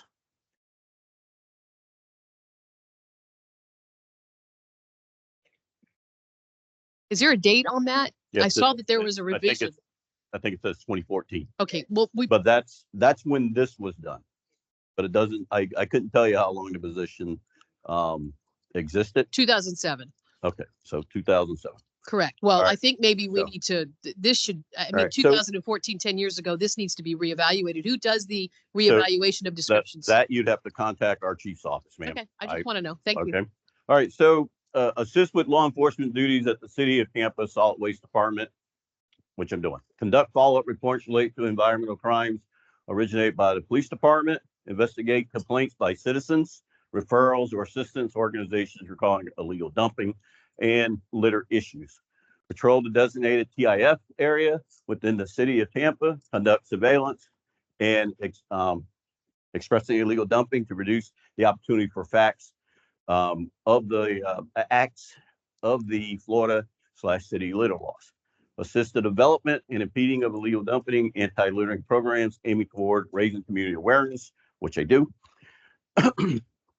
Maintain a liaison with other environmental investigations, which means working with the state, with this tire shop that I have in mind, and the food truck services. Consistently strive to promote good public relations and project a favorable image and enhance the image of the City of Tampa, which is the quality of life patrols at night. Scrolling down. All right, then it just says be familiar with the code regulations and stuff, and perform preliminary investigations, Florida state statutes and the City of Tampa ordinance reference to litter law violations, enforce the state and local laws concerning illegal dumping, be the subject of training, personnel, etc., and prisoner transport, and perform all related tasks required by higher authority. That's my job description, and I believe everything that I've stated to you earlier fits my job description. That would be well, he'll provide you with a copy, or you can go on our government line and go to TPD and go to interdepartment division, and you'll see that it's right with the policies and procedures. If you would use the microphone though, so that it records. You were talking. I want to make sure that. Okay. All right, let's get to the next question.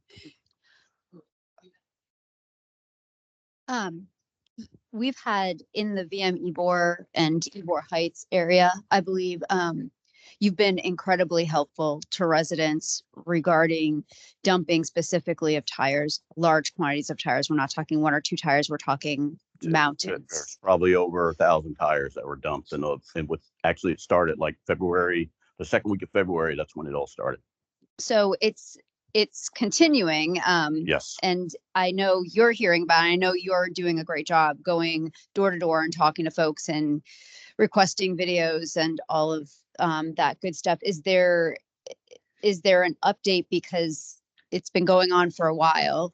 And then is there additional, I guess, what do you have the resources that are necessary in terms of technology to be able to address some of these sort of pervasive, what's now becoming a long-term kind of repetitive cycle of dumping?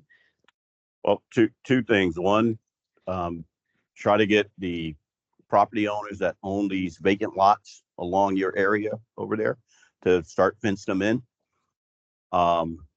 And also between the cameras that are resituated or relocated around the city that you guys purchased, using that, and then through word of mouth from the residents, sending me the emails and stuff. But I will say this, There is, well, I don't want to say it's because we're live. All right, but I do have, I have a suspect.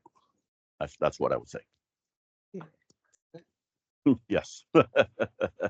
Yes. I do want to point out though that some of the most recent locations have been in alleys, and alleys continue to be a problem. Between So 24th and 24th Avenue, 23rd, Talaferro along the 275. Those are the main spots right there. Yes. thank you. This one. Any other questions? Okay, Go ahead. okay, Mr. Washington, Yes, ma'am. you said to go to TPD and then go to interdepartment, and that's where we would find your job description, Yes, correct? ma'am. Okay, also, and I want to thank you so much for your efforts in Jackson Heights.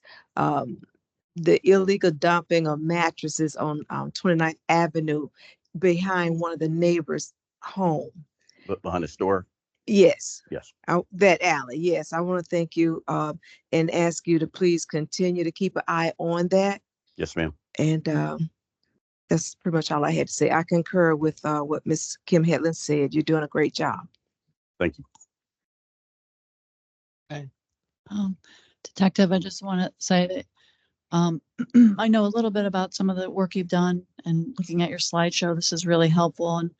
And I think we need two of you for East Tampa, because there's, I've said this before, East Tampa feels like the wild, wild west in a lot of ways. It's just people just do whatever they feel like doing. They don't obey laws. They, try to save a penny here and there by the tire dumping and stuff. So I think we could use two of you.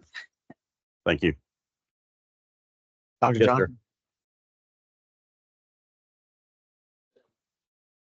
Said I wasn't going to say anything, but I remembered beyond just your environmental duties.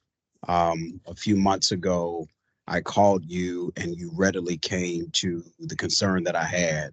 There was a citizen that was visibly unconscious that was on Hillsborough Avenue for hours. Yep. And no one had said anything. I rode past, went from meeting to meeting, and there was a gentleman laying right on the sidewalk, and people just walked by him.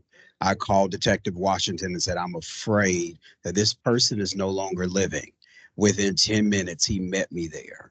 This is that's community policing, but that's also being accessible. And I want to say that to my colleagues as well about how you've worked this area, and I've seen it for myself.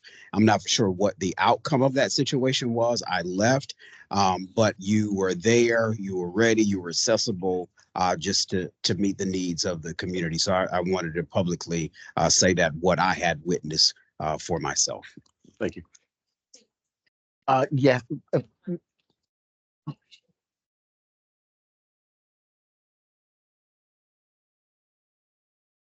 So going around the table, and we've heard things like, oh, he's done this, and tires, thousands of tires, right?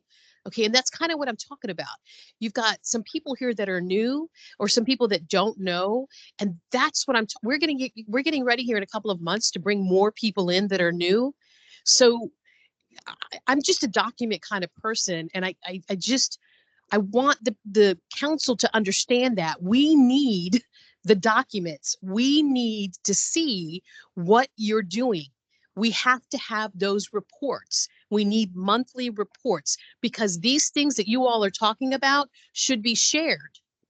When this discussion came up initially, if these kinds of things had been presented and this feedback, then we probably wouldn't be here today, right? I'm glad we are, because I think we need to change how we do business with you moving forward with these meetings, and be as transparent as possible, and bring that data and those statistics to the meeting so that we have them.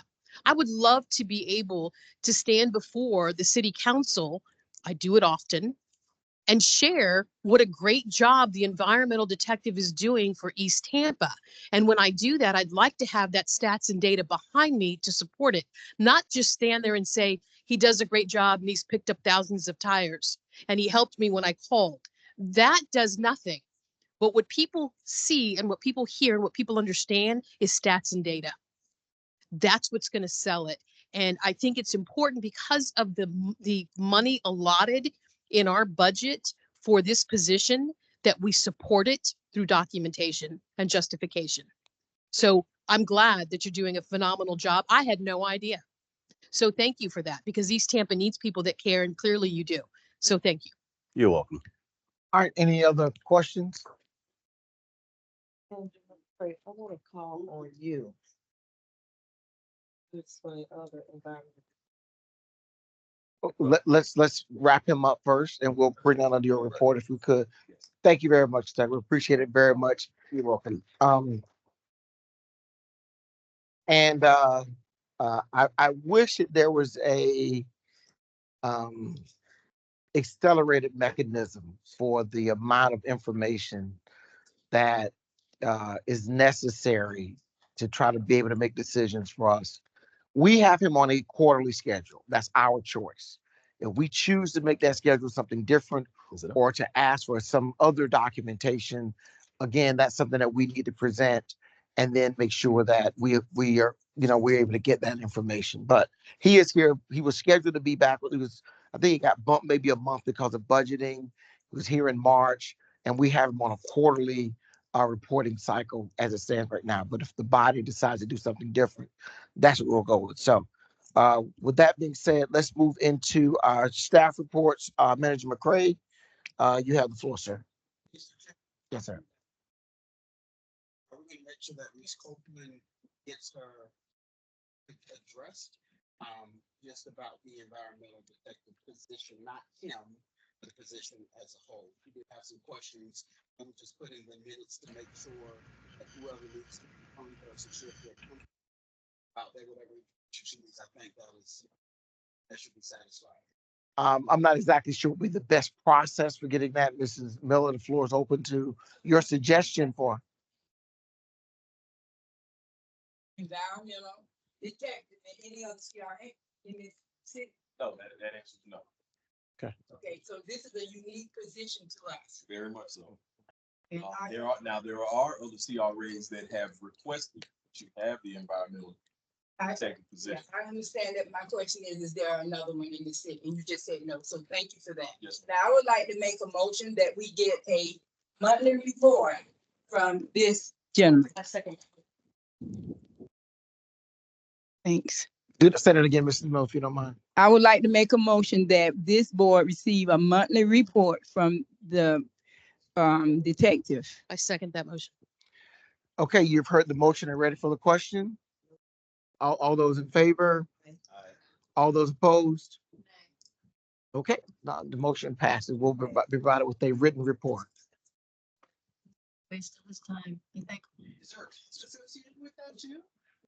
Is that gonna change?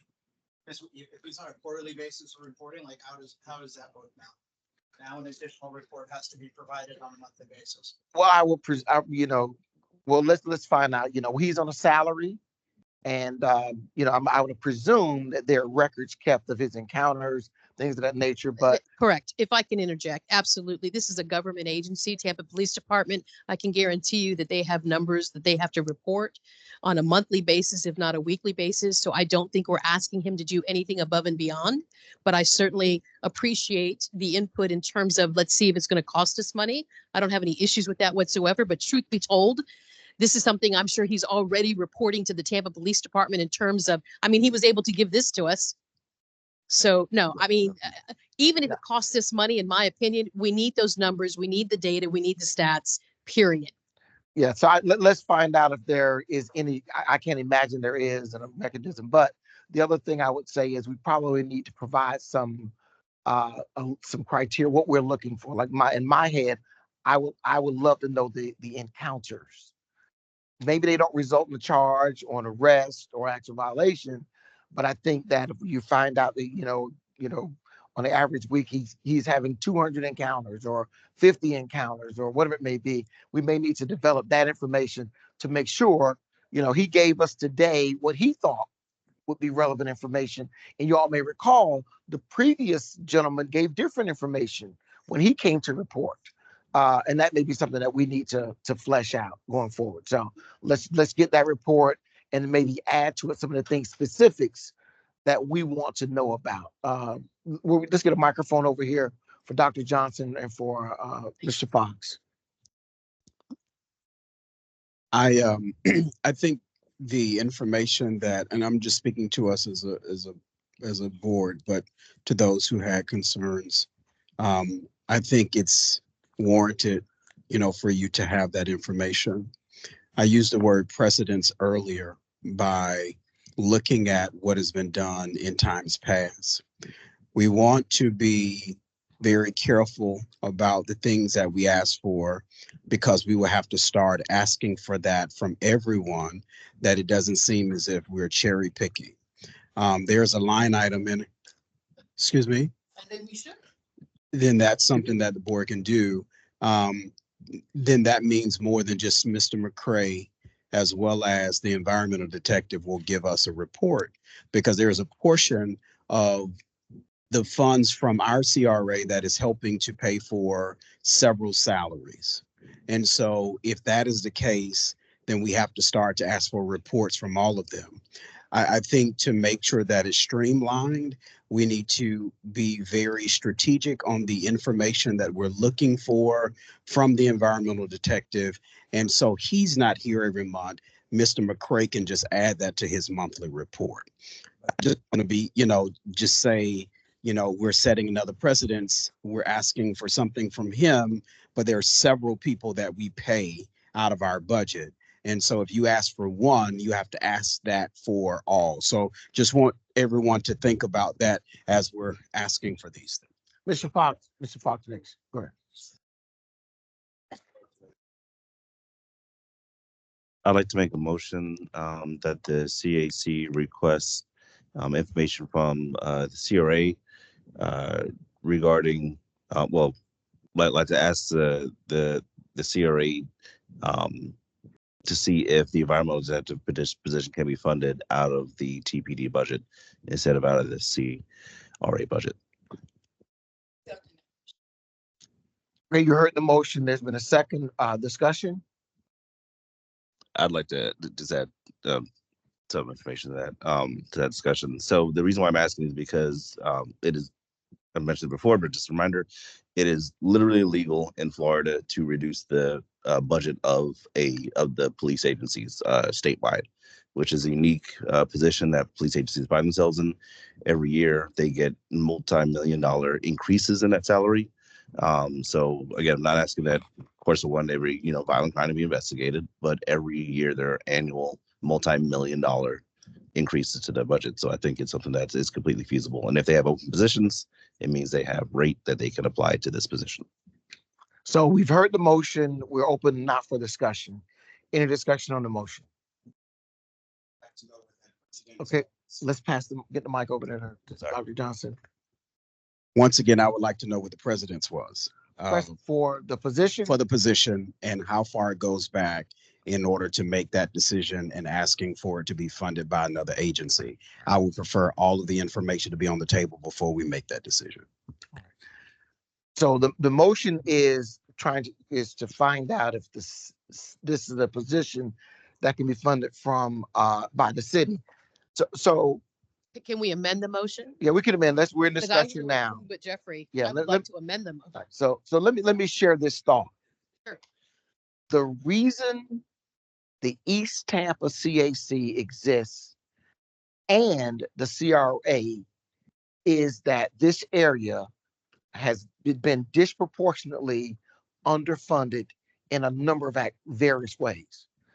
And the whole CRA idea is to narrow down the focus, identify funding that only goes and targets that area. There is nothing we do in our CRA that the city of Tampa doesn't also do. So I can guarantee you the city of Tampa Police Department does exactly the same things to a certain extent that our environmental detective does. But without the CRA focusing a specific employee into our geographic area, it goes underdealt with. The city of Tampa, it does down payment assistance, it does owner rehab, everything that we do. The beauty of the CRA is it gives a focus into our area. So this gentleman absolutely is doing stuff that could be done by the city of Tampa Police Department. The question is, if you don't have them, will it be done to the level that we want it done to help our community prosper? So from that perspective, I think I can tell you now, the answer is going to be yes. They absolutely do exactly the same things that he does. But will they do it to the level that is necessary to improve our community really is going to be the challenge. So I just wanted to add that. But truth is, we don't know what that is without stats and data. You don't know what those answers are. If you don't have the documentation to support what he's doing in terms of the number of reports, in terms of the number of convictions, in terms of the number of inactive, if you don't have this, you will never know if it is good or bad. Well, that's a different question. That's a different question. Wait, quite frankly, no, it's not. It's the same thing, because if you're saying to me the city of Tampa already does, but we'll never know if what he's doing is giving us more, is in essence what you're saying, well, you won't know that unless you get these reports. Because if he's giving us this data, if we have it, that we can see it and we can say, well, let me show you what he does for us. Okay. And I'll be honest with you, if I were in another CAC, you know, I would be visiting this one if there was an environmental detective, and I would be listening. And if the data and stats was reported, and there you could see that there was a change and he was really helping the neighborhood as a CSA member for somebody else, I'd be fighting for that.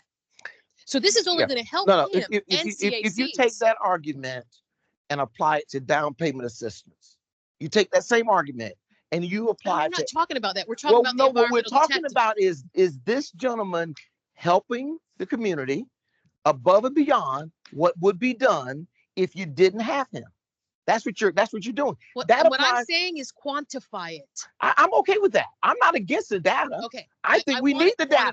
Now I'm just pointing out what Mr. Fox is bringing forward is a motion to try to determine whether or not the specific services he provides are also in general provided by TPD, and could it be done by TPD? I think if I heard the motion correctly, and I don't know that's a question that, you know, from that position, it's clear. The difference is, you know, he's focused into our area, and so we get, you know, more of that, which is the only reason you have a CRA in general, is the focus is not being made in general by the city. CRAs are made to focus those resources to improve conditions. So we have this motion.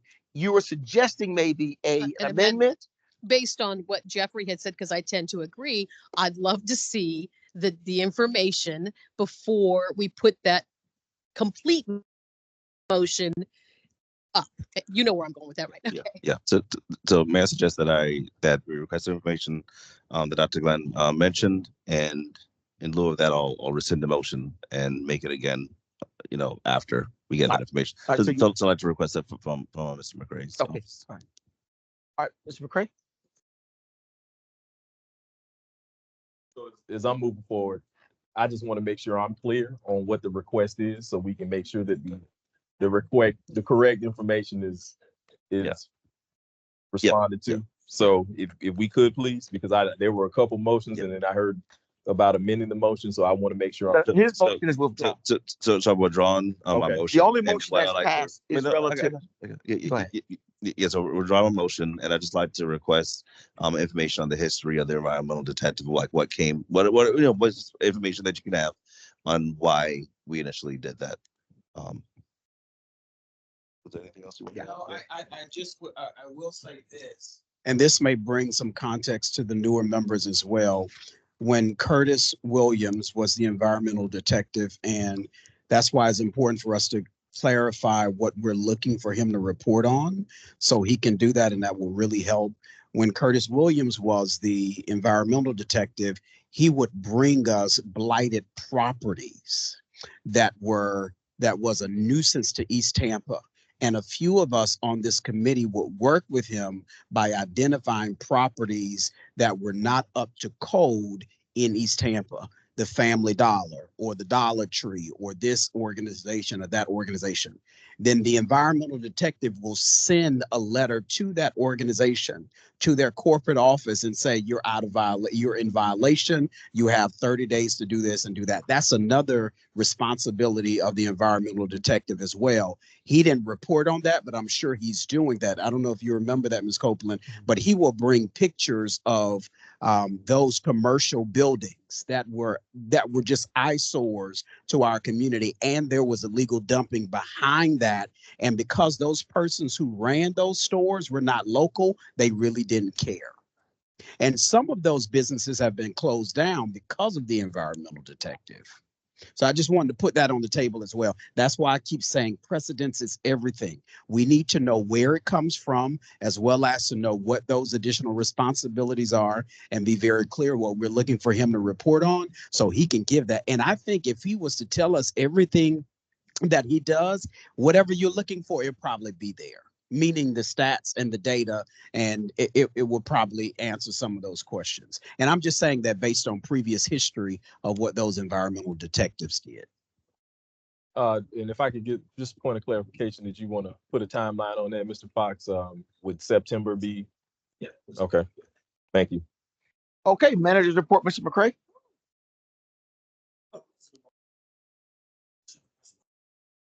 So you made a motion to get them.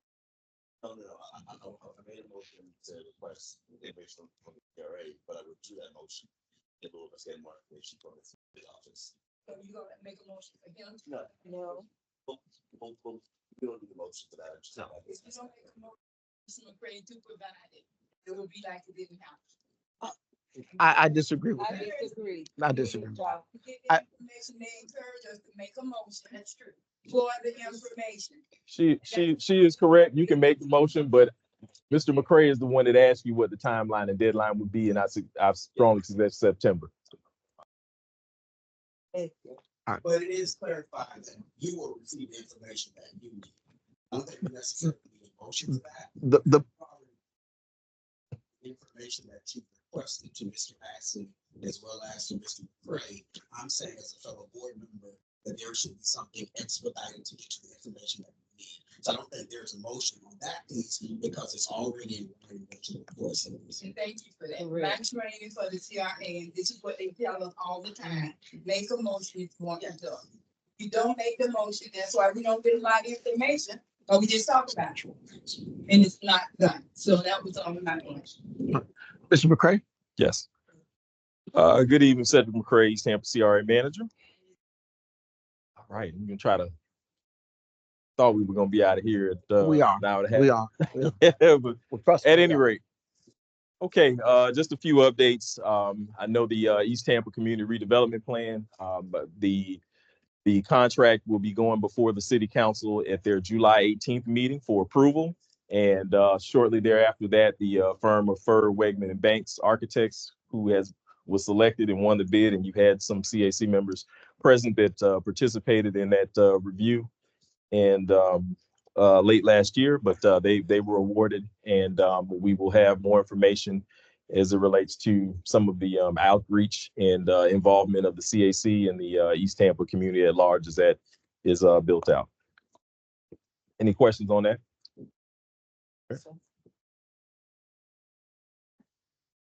Okay, East Tampa Summer Youth Career Exploration Program. We had the parent information meeting on June 3rd. June 10th, we had the orientation, which took place at Gary Adult, 7 o'clock in the morning. And they will be attending the Tampa CRA board meeting on July 25th. And the end of summer symposium or youth symposium will be taking place on July 29th. The location has changed, I believe, maybe 2 months ago when I reported it was going to be at the C. Blythe Andrews Library. Because there were some conversations amongst the team. You heard from Ms. Castillo a few months ago, and the coordinator, Mr. Hunley. We are moving it to the Suncoast Credit Union on Hillsborough Avenue. I believe it's on the newer building that's on, not where they sell the cars and used cars, but on the north side of the Hillsborough Avenue. They have a really nice community room, and we wanted to make sure that the parents could participate and be present when they. The question is that outside of our geographic jurisdiction. It is, but all the work that they've been doing has taken place within the CRA boundaries. They meet it within the CRA and as it relates to the remediation of slum and blight. So we'll take that hit simply because we're wants to include the parents and we need more space. Last year, for those of you who did not know, we met at C. Blythe Andrews Library. Can I? Because I want to make sure you're talking about the casino, correct? Correct. Yes. Is that beyond our boundary? It is. It is. Place in East Tampa where we can have this program. One of the folks that we're working with, Suncoast, reached out to them. They are providing the space to us for free, and we wanted to be able to allow. And the time has been changed. It won't be in the morning. It'll be in the evening, and that will allow more parent participation. And it's a larger space. I hear that. I think that's wonderful. Yes. That they offered that. Mm-hmm. This is a East Tampa program, and I think it should be held in a facility that is large enough in East Tampa to accommodate this, to display the children that have been working in East Tampa. Okay. That's just my 2 cents. I tell you what, Dr. Johnson, if you want to get together offline and we can discuss maybe some potential options, because we are probably 20 days out. So how many people do you need to come? We're looking at least 100. The meeting room in the library at C. Blythe only was maybe 45 to 55, I believe, comfortably. So we wanted to encourage some more participation, and that was some of the feedback that we received from the parents. So the time was adjusted to an evening hour so that more could attend and participate. Any other questions? All right. Some of these data points Ms. Parks went through over her presentation. 87 routes completed, and we have about 14 more slated through the JOC program. The JOC program is job order contracting. There was a presentation probably this time last year from Mr. Spearman with the procurement or purchasing department, and so we're moving forward with that. Down payment assistance to date for FY24, we've had 16 closings and $365,000 expended from our budget. And tree trimming, we have 117 applications on the existing list.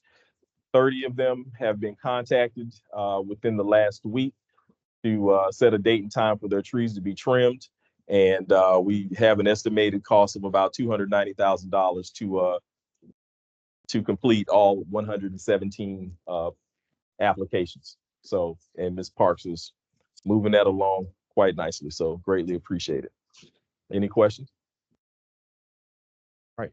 So a lot of conversations. You heard Ms. Parks talk about strategic acquisitions, and I've stood before you monthly almost talking about us being aggressive to purchase parcels and lots in various areas where we can. 1901, 1903, East Palafox, those were the 3 parcels that we purchased late last year from HCD, Housing Community Development. We have a current contract on 1911 East Osborne. And we have a contract, and this is what you all approved last month on the June 4th meeting for, I believe it's 4603 North 19th. So there is another parcel, and not me reaching out. It was brought to my attention by actually one of your fellow CAC members last week. By the time I got back to the office, I was contacted and had some communication from real estate because they were aware also, and we received some information. So not bringing it to you tonight for any formal decision. We'll see how that plays out. But I believe the initial asking price is what I received from real estate yesterday was $275,000. Is a flag lot. This piece here, which abuts the one that we have contract on currently, which will be closing, is going through the environmental process and surveying, and then we own these pieces and we have a contract on this existing piece here. So I just wanted to make sure that you were aware, and more information to come. Any questions? Any questions? All right. Thank you. CRA board motions. Actually, let me back up. So I did reach out to some of you all potentially to have a have adjustment to our schedule. We have a meeting scheduled August 6th. Mr. Fox made a motion or request last month as it relates to having a workshop to discuss some of the properties that we have in the future plans. I did have a meeting scheduled last week, which was postponed, unfortunately, and then we reconvened this morning at 9 o'clock. So a lot of discussion is going to be based on maybe having a engagement event, very similar to what we did for the church on 12th and Osborne, and it would be related to the Palafox properties primarily. And so we would have individuals or the team from planning come in. Ms. Parks would be here, myself, to kind of walk through and present about the possibilities and potentially renderings, but I'm not going to say that's what's going to be on that site, but they'll be talking about the zoning and what is allowable on that specific site and what the potential could be. And hopefully that will help you all as a CAC make some determinations as we bring ideas, and they'll solicit that feedback from you and then come back again. So and we're doing the same thing with the site on Osborne. So I'm seeing some heads nod. Is that okay? Okay. It's okay. It's not. I think it's a great idea. The community engagement that you did for Recorded. Thank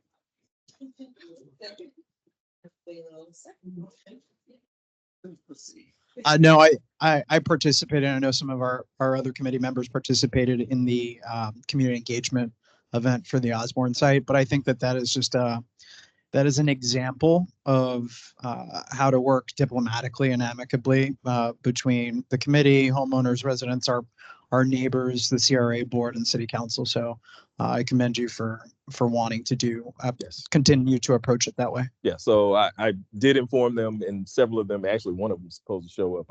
I'll give him grief later, but they were aware that we were meeting tonight. So I said, well, let me float it and see. That'll give us roughly about 3 weeks to kind of pull everything together, get the word out. But we will do that in short order. But so we will not convene as the East Tampa CAC on August 6th, if that is okay with the members here assembled of the East Tampa CAC, and we will have a community engagement workshop based on the properties at Palafox.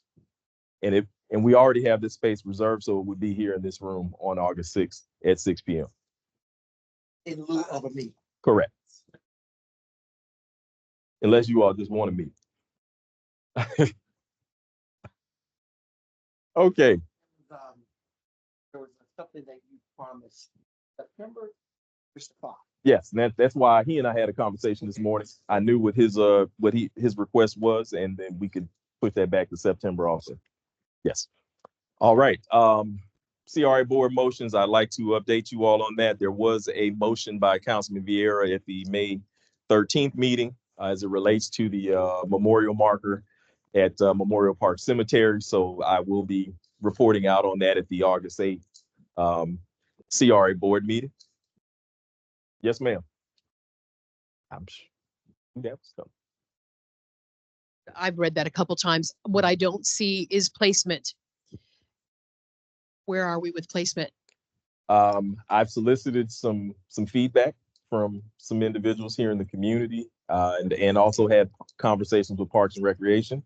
And right now we're looking at it off of 22nd. If you turn in and you're facing east into the cemetery, where the existing memorial is, there's a tree right there. Mm-hmm. I believe we had some conversations maybe a month or two back about doing it on the part where there are no graves and people normally park. Well, they say there's no graves. Right.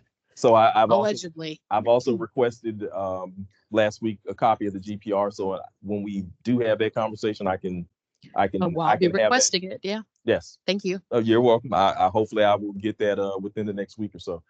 And so What? yeah, the location, there's a tree there, and it's on the south side of the path or driveway.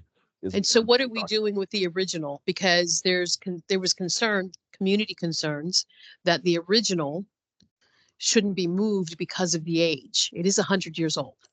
So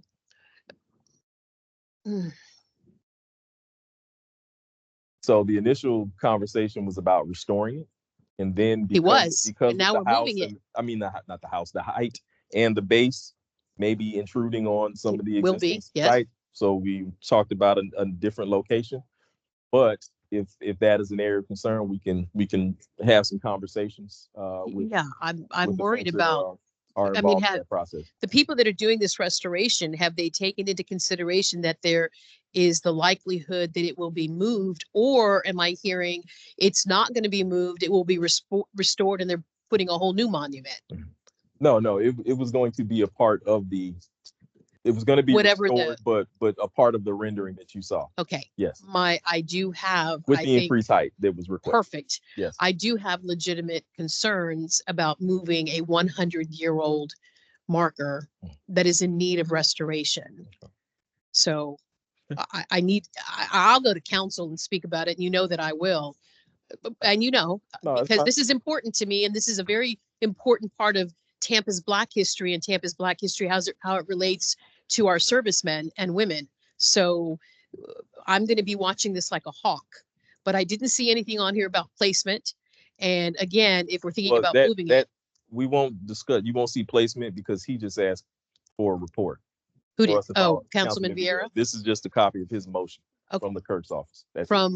So it won't read any details. He hasn't requested formally from what I've seen, anything about placement. He just wanted an update on where we are. Okay. Yeah. I'll make sure I'm watching the agenda.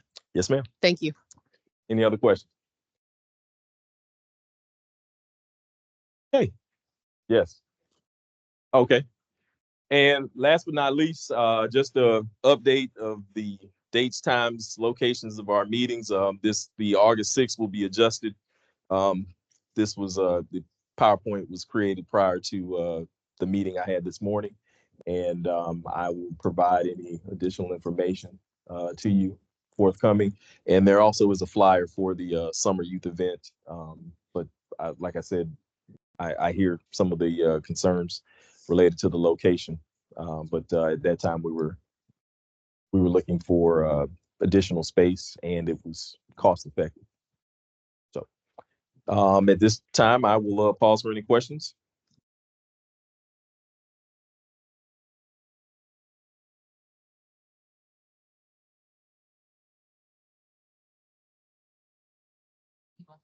Not available. This room is very difficult. Yes, if you remember back in April, I think our initial community engagement session was supposed to take place here on the 16th, and there were I thought it was one, it was actually two competing meetings, and they were going to have to put up the partitions, and it just wasn't going to work out. Ms. Parks and I did come that evening just to kind of field anyone that may have received the notification to attend. And there were a handful, but most of the folks that attended that meeting were here because they had questions, concerns about the infrastructure program going on in their immediate neighborhood. Thank you for your report. Yes, ma'am. Thank you. Thank you. Thank you for your report, Mr. McCray. I just want to make an announcement that Nerish Riola, that's the cemetery coordinator, sent out an email. I hope you share this with the board, where they will be putting signage up on 22nd and MLK for Memorial Park Cemetery that the public can see, something that's long overdue. So that's one of the things we're proud about. So when we talk about community engagement, she made sure that the community engaged with that. So you'll see signage coming up in a few days. Yes, and thank you. This is just signage going to be put out on July the 19th. They're going to put the local historic landmark on 26 at 10. And I sent you that email, that invitation. Yes, ma'am. And I'll send it again so you can invite this board so they can be engaged in that process. I will gladly forward it out. And thank you because there was a request about the fencing, and the contract was approved for the vendor at the June 20th meeting. I don't have a timeline yet, but as soon as I have that, I will gladly share, because I know we have some folks. And the other partners did tell me they're doing GPR out at the cemetery this week. So you may see folks out there that are doing the ground penetrating radar efforts at Memorial Park Cemetery. You sure you don't work in Parks and Rec? Nary, I value Nary's relationship, the cemetery coordinator. She wanted to make sure that the community is involved and informed on any movement in that cemetery. Yes, ma'am. Thank you. Thank you. Any other announcements? Right, motion adjourned. All righty. We heard the motion. All in favor? All right, we're done, everybody. Thank you very, very, very, very much. I know. How are you doing, lady? 20 minutes. My leg, they fell asleep. I tell you.